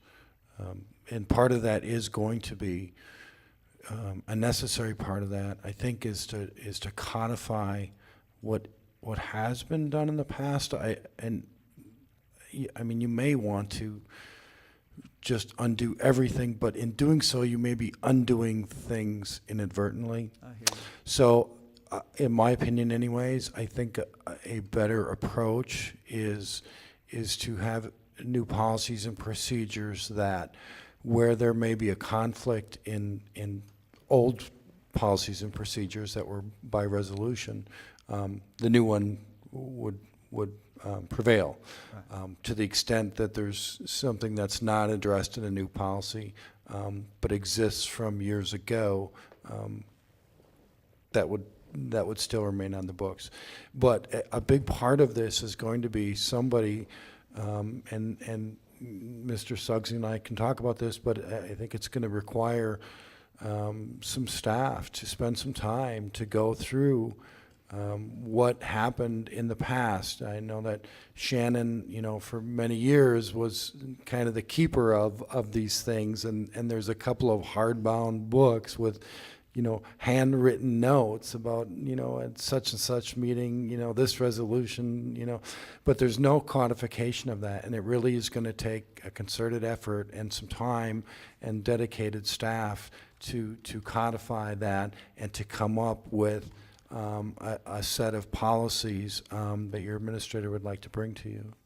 Well, it's so much easier to play by the rules when you know the rules. And right now, getting calls that says you can do this and me having enough sense about me saying, I want to see this in writing, that's what happened Friday. And thank God we slowed down enough to make sure we're doing the right thing. And whether it be me or any commissioner in this seat needs to have that ability to do that. So, Mr. Suggs? Yes, sir. I absolutely agree with everything that's been said here this morning. I think Mr. Manning is correct. We need to spend some due diligence and find the information that we already have available to us. The information, whether it's qualified or not, we need to adjust to address that. And then believe we probably need to sit down as a group and discuss some of the policies that we think that we would like to maybe address or put in place moving forward, and so that we're all working together and get these things done, get them drafted in a resolution or ordinance form, get them approved and get them codified, and move them forward. Like you said, to wipe the slate clean, so we can all kind of move forward together at the same pace. And I think that's a good start. Thank you, Mr. Zug. All right, there are no further comments. We will adjourn this meeting. We do have a 2 o'clock transportation. We're going to recess this meeting. I got it. I heard that. And we're going to recess this meeting. We do have a 2 o'clock transportation meeting in the other room. And this meeting will be recessed till 5:05, and we'll have our budget meeting in this room. Thank you very much. For Tuesday, October 3rd. It is our 5:05 budget hearing. I would like to ask Commissioner Goddard to lead us in prayer and keep in mind the citizens that got killed and injured in Las Vegas in that tragic accident. So if y'all would please stand for a moment. If you bow your heads with me. Lord, thank you so much for allowing us to be here and allowing our freedoms that we do have, Lord, and you just be with those people that are hurting in Las Vegas. We understand that there are terrible things that do happen, Lord, and we don't understand. We'll never understand, and we're just so thankful that you are there with us to help us go through these comforts, Lord. And we ask these things in Jesus' name. Amen. Amen. Thank you, Commissioner Goddard. All right, before we go into item A, we are going to have public comment. Our first public comment, Mr. Bud Surratt. Would you like to come up and speak to us, sir?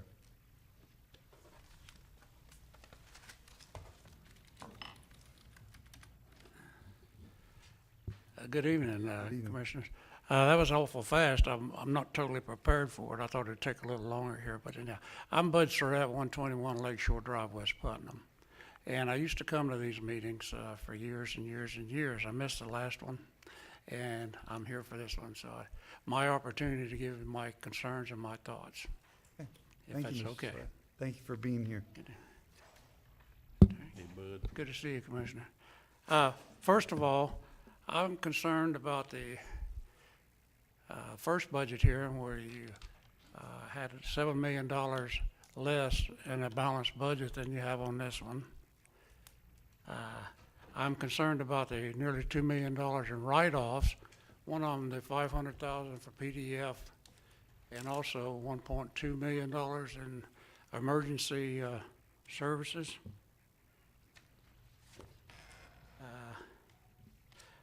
I didn't understand some of that.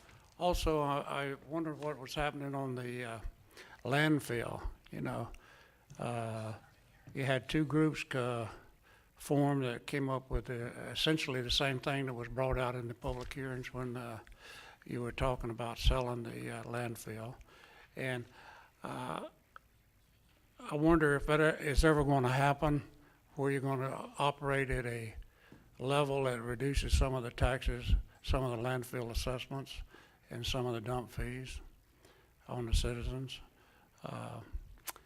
I'm also concerned about the carryover, the large amounts of carryover from the enterprise fund each year. And I don't know why there's such an amount. And also concerned about the large amount of carryover from the Better Place plan each year. So I know you don't have to respond to those, but those are my concerns. Thank you. We can respond, but, if Stacy, would you like to, let's start with the carryover Better Place. I think I can handle that.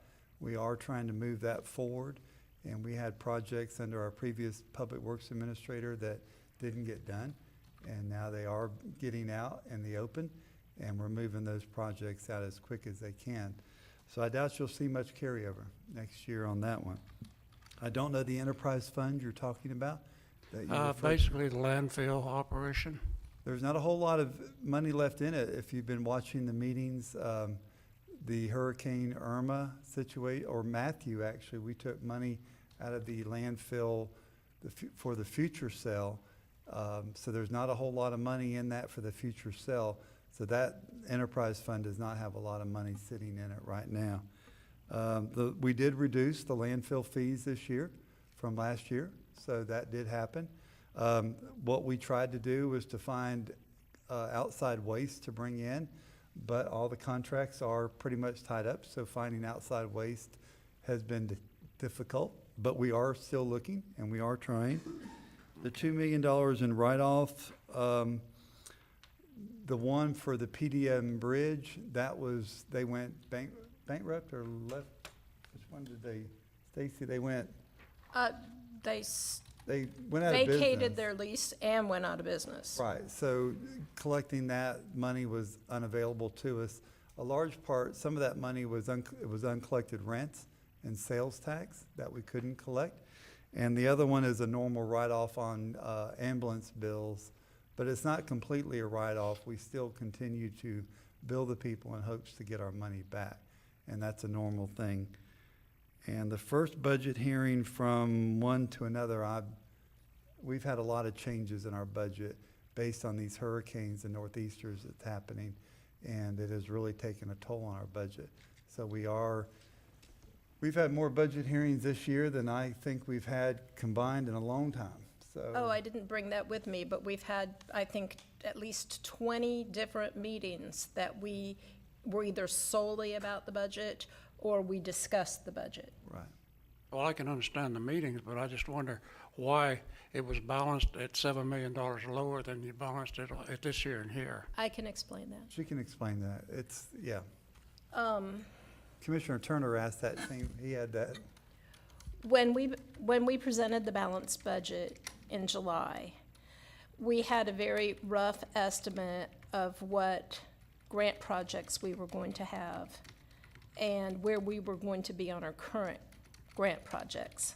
Public Works and I sit down in August and go through all of our grant projects with a fine-tooth comb, and then they all get added to the budget. Plus, at the end of August, beginning of September, at that time, we determine what capital that we purchased this year is not going to come in by September 30th, and we have to carry over the funds for those. In both cases, that increases both revenue and expense, and it drives the budget up, but it's grant money, projects, or it's money that we plan to spend this year that's now part of the cash carry forward and a capital item that didn't come in. $2 million of that was the water management grant that this county was successful in getting. $4 million was appropriations, 4.3.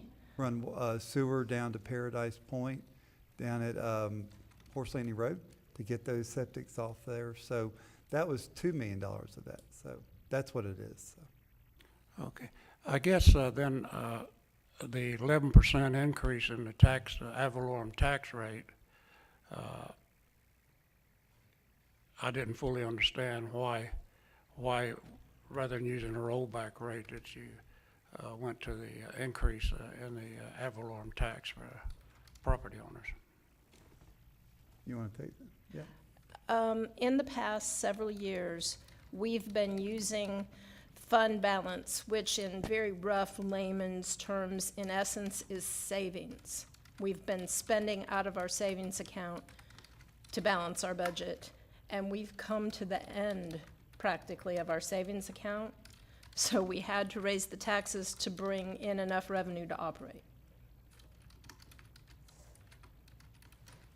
Okay. I guess I don't have anything else to say about the budget. It is what it is. You know, it never seems to go down, it always seems to go up, and you're nearly at the maximum, so I guess that's what we have to live with. Well, I would say stay tuned, because we have a plan of action coming. Really? And you'll hear that pretty soon. A lot of good things, as you well know, are happening in Putnam County. And we just need to hang on for this year and next year, and we intend to do that. Okay. And I guess the last thing, Commissioner Harvey, is I'm concerned about some of the dirt roads that are in MSBU's, specifically 121 Lake Shore Drive. The grass is this high on the sides. Kids can't walk. The road's so narrow in spots. Trees are overhanging. Do we have a program that, or some funding to take care of that this year? Historically, the policy on MSBU roads is there's mowing inside those MSBU's. So there is, the contractor that has those MSBU's can mow the grass in them, and should be doing that. Correct, Press? Thank you. Yep, they do. I know out in the ones, yeah, and we can find out why that's not being mowed. I'd appreciate it, because they may have the capability, but we haven't seen it out there. What's the address on that? Well, Lake Shore Drive. Lake Shore Drive. Yeah, actually, it's Hawthorne Mill District, 32640. That's where you live? Yeah, Yep. that's one. Okay, we'll find that out. I just want to bring up a point, and maybe Press can take care of it or do something about it. Since they started those, they've lowered the level of the road about 18 to 24 inches below where the water runoff on the swales on each side. And we had to pay, and people had to pay when they had the house built for a permit, for a public works permit, to determine what kind of culvert or swale you're going to put in there. And now the water just ponds up on each side of the road, so the road gets narrower and narrower because of ponded water. And so maybe you can take a look at that too. Thank you, we will. Mr. Thompson, that's the West Putnam MSBU out there. He's the last road that was taken into that system. Okay, thank you. I appreciate it. You're welcome, Mr. Good Wright. luck on this coming year. Thank you. Thank you. Thanks for coming. Is there any other public comment? All right. Stacy, well, let's go to item, Papel or Mr. Suggs. I'll pass it on to you. The resolution adopting the final levy of ad valorem taxes for fiscal year 17-18. Yes, sir, Mr. Chair, if it's all right, I'll go ahead and Sure, let our please do. budget officer, Ms. Stacy Papel, answer that question or make the presentation. Okay. I'm going to just read it to you. This public hearing has been advertised in the Palatka Daily News on September 29th, 2017. This public hearing is required by and to be conducted under the provisions of Statute 200.065, Florida statutes. No changes were made to the budget since it was presented on September 19, 2017, but the budget summary reflects a correction to the prior year final budget amount and the percentage of increase. The FY17 budget first public hearing total was reflected in error. The percentage of increase is now slightly lower at 4.95% than the 5.06 presented on September 19, 2017. There were no changes made to the budget as advertised. As duly adopted at the September 19, 2017 public hearing, the countywide millage rate was tentatively set at 9.8892 mils, and the fire taxing unit, MSTU, was tentatively set at 1.1000 mils.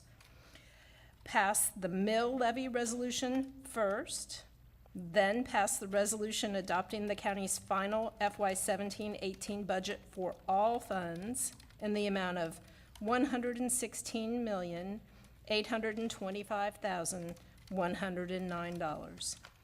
Approved by motion then, the 5-year capital improvement plan. Okay. I do want to point out that, again, we have really labored over this budget. And I wish if any time we had reserves to work with this would be the year, but we don't. And Hurricane Matthew reimbursement from FEMA, we're fighting very hard to get that back. And that could be approximately $1.3 million. We learned today that Hurricane Irma cost us about $1.4 million, not counting the maybe another $300,000 in repairs from the northeaster after hurricane. So that is about $3 million right there, which equals about 1 mil. That doesn't include a lot of the costs that come out of EOC's Right. preparedness that haven't been submitted yet. So these storms cost us, and hope to get them reimbursed. We did go when we went to the White House, Mr. Manning and I. That was the question that we raised our hand and asked. That was the question we've been raising our hand and asking ever since we've gotten back, and that we got to get our money back, and we got to make ourselves whole. I will say that we got good things coming on the horizon. You got 2 solar plants with Florida Power and Light. You've got Georgia Pacific expansion, $400 million. And last week, Mr. Suggs' first week here as administrator, $200 million for Seminole Electric expansion. So we can't give you all the credit, but you were here. So, but what I'm trying to say is, we're here where we're at, and we got to have a plan to make us better. And we're going to get better, and good things are coming. And again, we just need to hang on for that. Commissioners, I'm going to open it up for any comments that you have.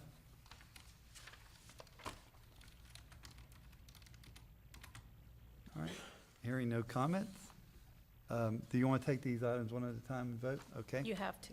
The chair will entertain a motion for a resolution adopting the final levy of ad valorem taxes for fiscal year 17-18.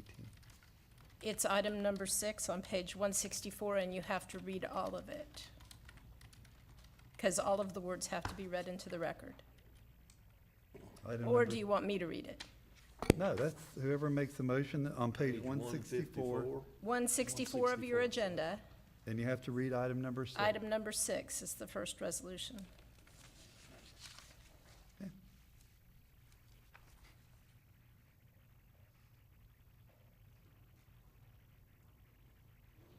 You gotta do A, B, C, all 3 of them? All 3 of them. Okay. I make the motion that we pass the mill levy resolution first, starting adoption of the following in the motion.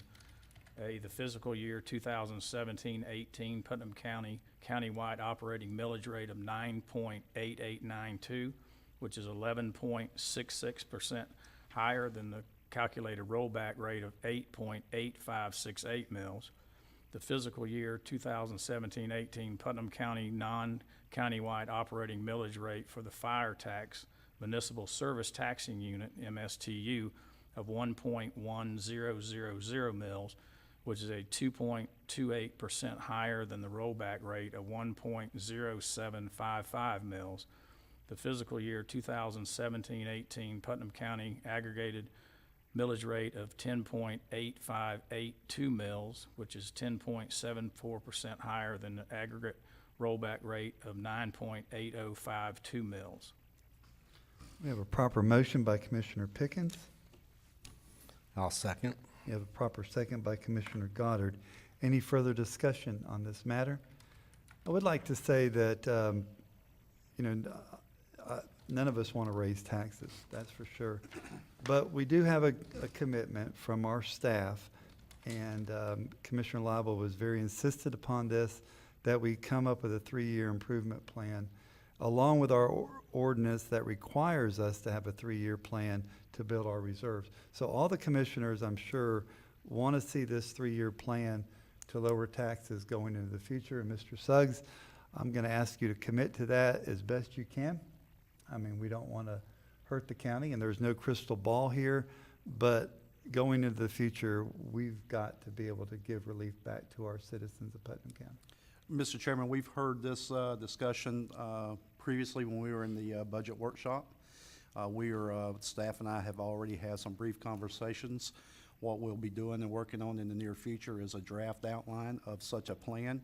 What you'll see from me in the next few days to a couple of weeks is some invitations to each of the commissioners to come and sit in on. We're going to need to schedule some meetings and get our stakeholders in place. But I think we need to start having some serious conversations about how we want this plan to look. We need support and buy-in from each one of our commissioners as well as our constitutional officers on this. But we'll work together very diligently to put a good, solid working plan together with some measurables, some goals, and some objectives that we can see where we're at, not only from year to year, but from, in between, whether it be quarterly or semi-annual, how we want to do it. But we need to have a plan in place that has some measurables, but we also need to have a plan that's realistic and one that we can work together on and have a lot of synergy moving forward so we can see where we can get in the next 3 years. Well, That's we're the asking- commitment from staff to you. And we're asking our citizens to make an investment in Putnam County. We are making that investment individually. Also, we all own property here. And we just need to commit to something going into the future. Commissioners, any other comments? All right, we have a proper motion on the floor and a proper second.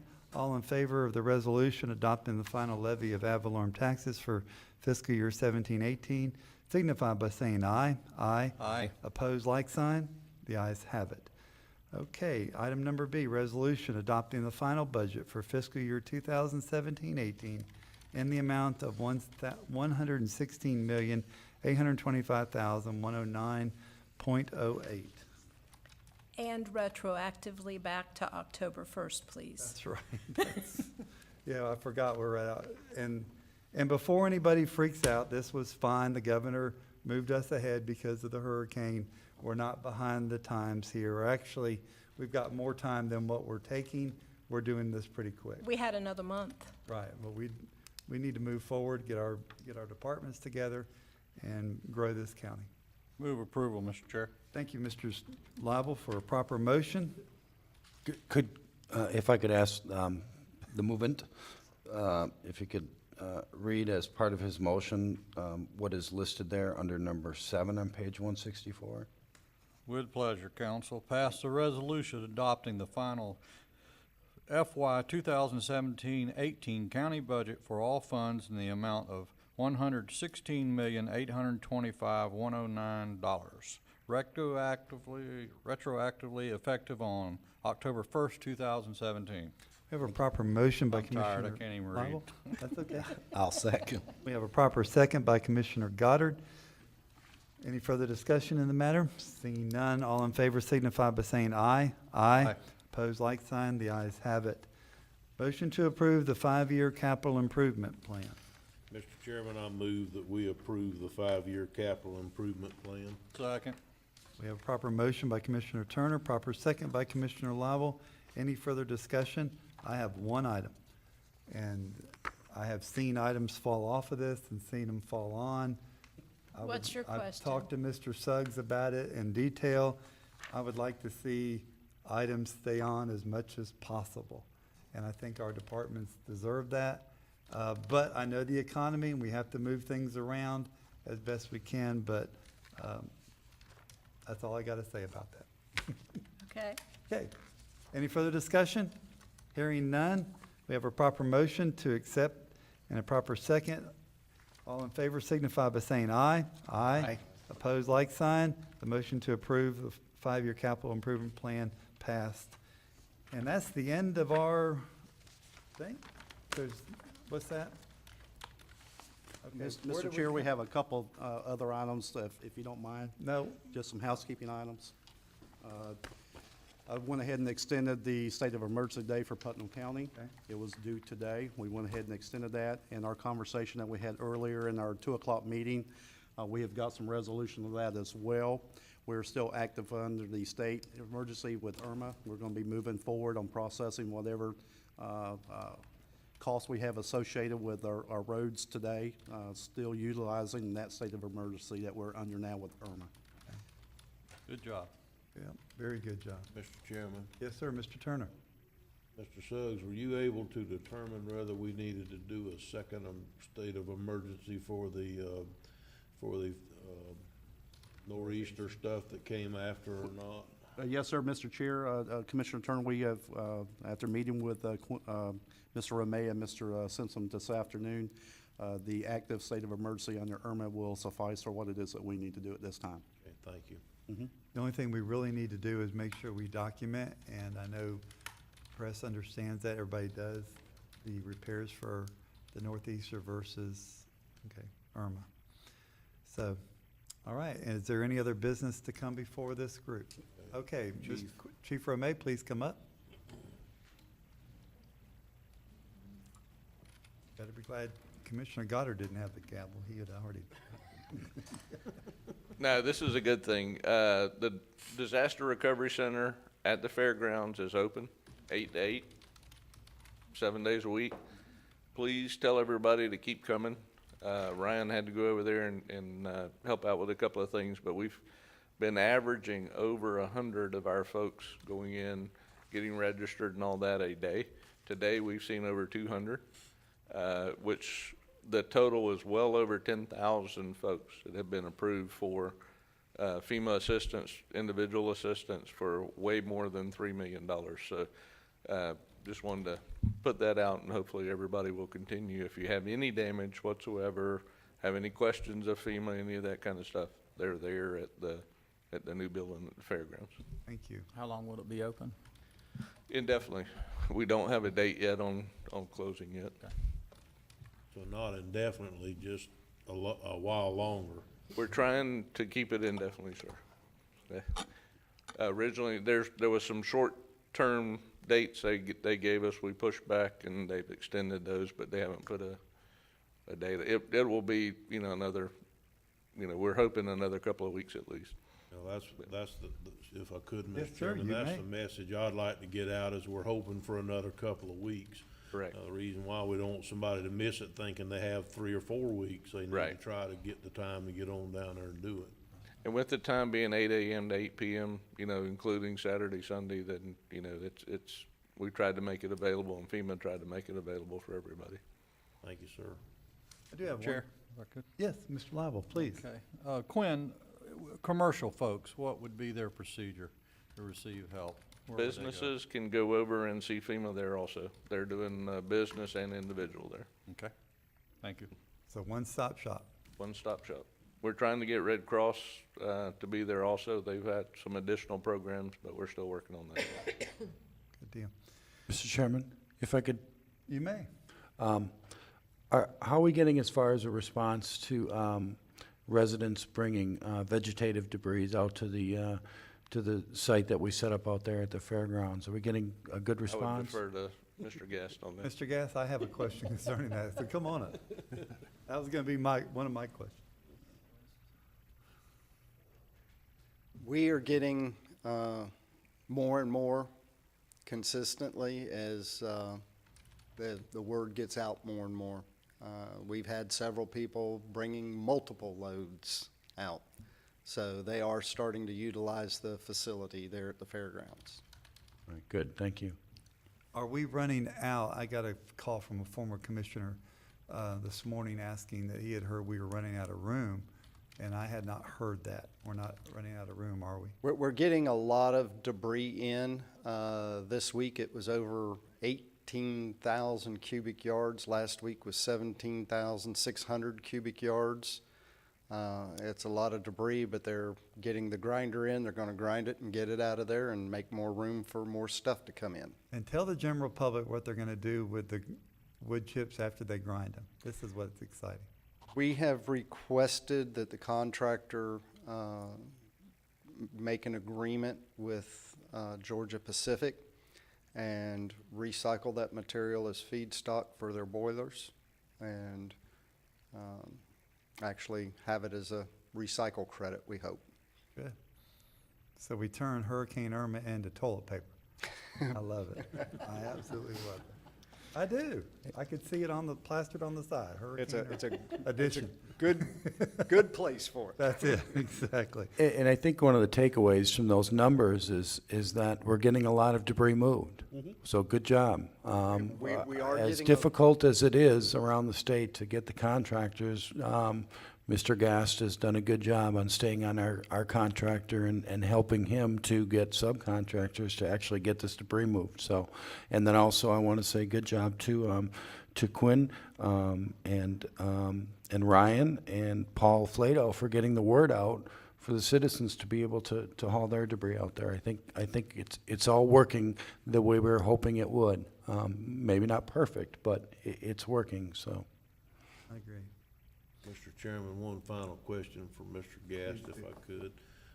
A while back, we were in a meeting and you mentioned that the first time around, they'll kind of go around the county one time, and then at some point in the future, I've noticed that some people's yards were so full in front, there was nowhere to put the trash, and so they filled them up. Now they've picked them up, and I've noticed they went ahead and cleaned up the rest of their yard. And so, do we have any kind of just a ballpark schedule on when the second round might be? We haven't even completed the first round in the I know county that. yet. So, I mean, do you think it'd be more than a month? My estimate is this will probably take a minimum of 3 months to make our complete rounds. First round? No, the first round I'm hoping that we'll have done probably within the 60 days of the event. Then when you physically go down all those roads, you can kind of spot how much is still got to be moved out, and some places will only need 2 rounds. Okay. Some will need 3. And then after that, we will have the punch list items where people were the latest. We'll put a date out when we get closer and get more knowledgeable, saying, this is the drop dead date. You get it out by this time, or else there's a possibility it will not be picked up. And we'll work that way to try to keep everything flowing and get everything out as quick as we can and get it up as quick as we can. But we're going to have probably, I'm thinking 2.5 times what we had in Matthew. So it's going to be quite a cost impact to us. And the ground's so soggy, we might still It see is. more come. It's soggy. Yeah. My trailer at the landfill, a big sinkhole opened up. Our whole foundation has collapsed. The trailer's crinkling on the side and everything else. And Well, don't stay there. Well, Don't get swallowed up by the sinkhole. I told him I'll just take a rope and tie it to the front of the trailer. If it goes in, somebody can pull me out. All right. Thank you, Mr. Thank you. I want to end this with one thing. Stacy Puppel, thank you. I know that in the past few months that you had us drinking out of a fire hose, and it's been very, very educating and very worthwhile. Mr. Manning, the same with you. I know that your plate's been full, and both of y'all took on major duties, along with our staff too. I see Mr. Tompkins in the audience, and he's trying to nod out a little bit. I know you're tired. Everybody.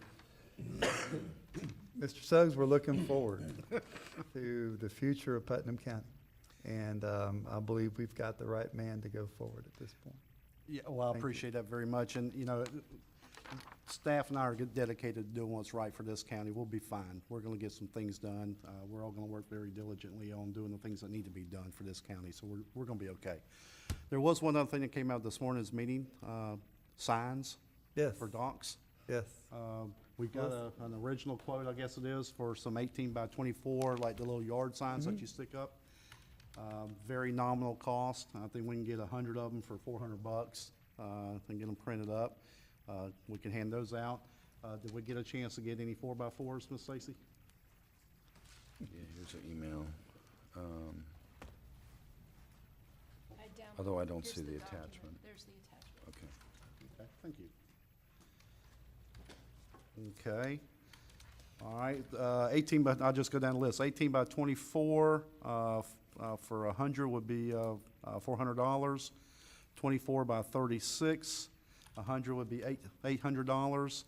32 by 48 for 100 would be $1,850. And with those larger signs, that does not include frames or stands. correct, no That would be frames. additional. We don't want additional. They can attach them how they choose to do that, right? The smaller signs are like yard signs. Yeah, but that might not be seen.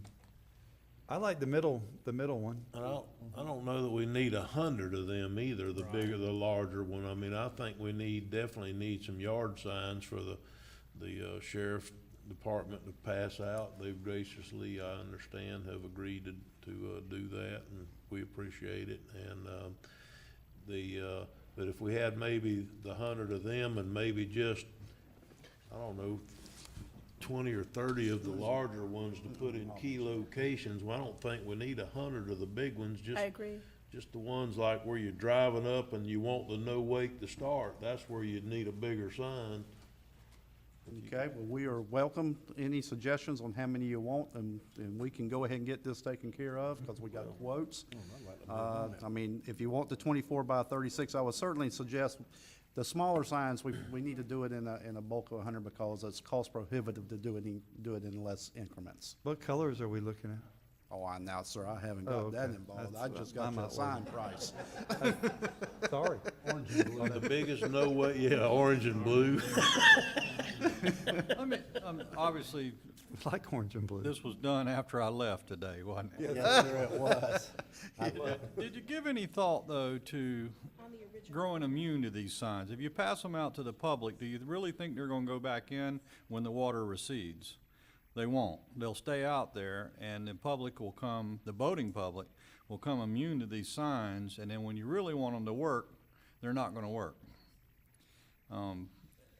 We discussed all this in the past, that's all I'm saying. Well, we had We felt that the signs on your Crescent Lake side and the entrance to Dunn's Creek from the St. Johns River side, handled by somebody, and back then it was FWC, but that didn't work out.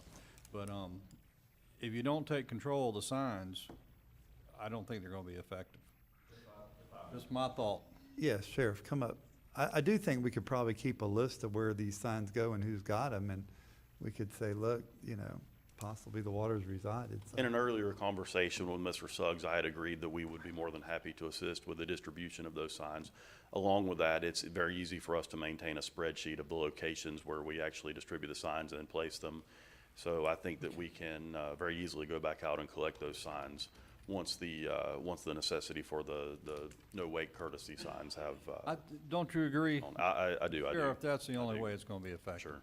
I like Otherwise, the they'll idea become- of they'll- multiple signs, like you are saying, though. They will get the message. Sure. They'll be peppered going down the creek, every quarter mile or less, blocks really. They're gonna see these signs to remind them to slow down, but if you don't pull them up. And if I may, Ms. Papel, was that quote from a local vendor? So if we need to order more, then Melissa? we have She's that ready. ability. She is ready. Although I will say that there are streets in my neighborhood that would like to have the signs on the street. Well, if we buy 100 of them, we In my should be able absence- to put a couple of them Yeah. out on the street. 100. I'll put one up as a jet ski down your road. Ms. Dillon? Yes, the quote was from a local vendor. I talked to 4 local vendors today, and the quotes that Mr. Sugg provided you was the most cost-effective quotes that we received. So board, Mr. Suggs has the authority with 3 quotes to go ahead and do that. So what's your pleasure to? Can we continue with the discussion? Yeah, but I thought we were done. No. Okay. We have a couple little items here. Number one, how many of the 24 by 36? I think 100. You want to send 100 of each? No. Let's have a 100 brief of the- discussion. 100 too, of if the we can, 18 by about- 24s. If we can, about production time on these signs too. I think Melissa has some additional information she can share with us about that. So Okay. we can plan to distribute them. First of all, the costs that, the prices that were quoted is for a one-sided sign and one color. So we were talking about a white sign with red lettering, if that's agreeable. As far as production time, it will take between a couple of days and a week to produce all of the signs, but they told me if they can produce, a little bit along, they'll give us a little bit along. So we can go ahead and start producing and distributing. But it will take at least a week to get them all done. I'm just looking at Ms. Dillon's notes here, and this is actually a vendor that we have that we personally have a good working relationship with the sheriff's office with. They're very quick and efficient in their work. And we have the ability to go by there and pick up signs on an as-needed basis as they produce them, so we can easily get them distributed. Okay. And we can get some here so people can come by, and we can keep a list of those people too. So, yeah. Ms. Dillon, Mr. Chairman. Yes, sir, Ms. please. Dillon, what was the largest size sign that you were able to get quoted? The largest size I got was 32 inches by 48 inches. They really discouraged against going bigger than that unless you were going to build a custom frame to hold the sign and poles to put the signs in the ground. These coroplast signs? Yes. I have a whole shed full of frames that'll fit those signs. Trust me. You have somebody with Trust me hammers on and this. nails. How much were they if we just bought somewhere in the neighborhood of 20 or 30 of them or something? Because I think the yard signs would be more easily to use and what have you, so I'm for the 100 of them, but I think we need a few of the larger ones just to put out in strategic locations, like maybe the first one coming into the area where you're trying to slow the people down. My personal recommendation would be that we go no larger than 24 by 36. The statutory signs that are used to enforce a no wake zone are no larger than 36 inches. Okay, how much were them? For less than 50, they're 13, was this the one you're talking about? The Yes, 24, the yeah. 24 by $13 each, but then you would have to buy a frame, and each frame is $16 each. Well, I don't know that we'd have to buy a frame for them. It could be that they could put them on a dock where they have handrails or where they have something in locations that would adhere to them and give the ones that don't have the facilities to put it up, give them the ones with the frame, the little yard signs with the frame. So we'll pepper the area with them at the 100, and then maybe just buy a couple of dozen of those bigger ones and to give out for just strategic locations. If you think that would be adequate, Sheriff. Well, Yeah, if I it's- think that would be fine. I wouldn't, like I said, I just wouldn't recommend going any larger than the 24 by 36. And I like the idea of putting some signs here, although I would caution you against that because we're going to run into a control issue with the signs there, as Commissioner Lible spoke of earlier. My preference would be that if someone is in dire need of these signs, to allow us to go out and make a personal assessment and see if we think it's appropriate to place one there. And based on that assessment, we'll make a determination whether or not the sign should be placed. And if it's a local vendor doing them here locally, we can always add more as we go. Absolutely, easily. I truly appreciate you saying you'll do that for us. I know how much of a job you just took on. Okay. All right. Commissioner Goddard, are we done with the conversation? I think we decided 100 18 by 24s and 30, about 30, 24 by 36s. Is that a motion? It could be. Okay. With white with red lettering on it.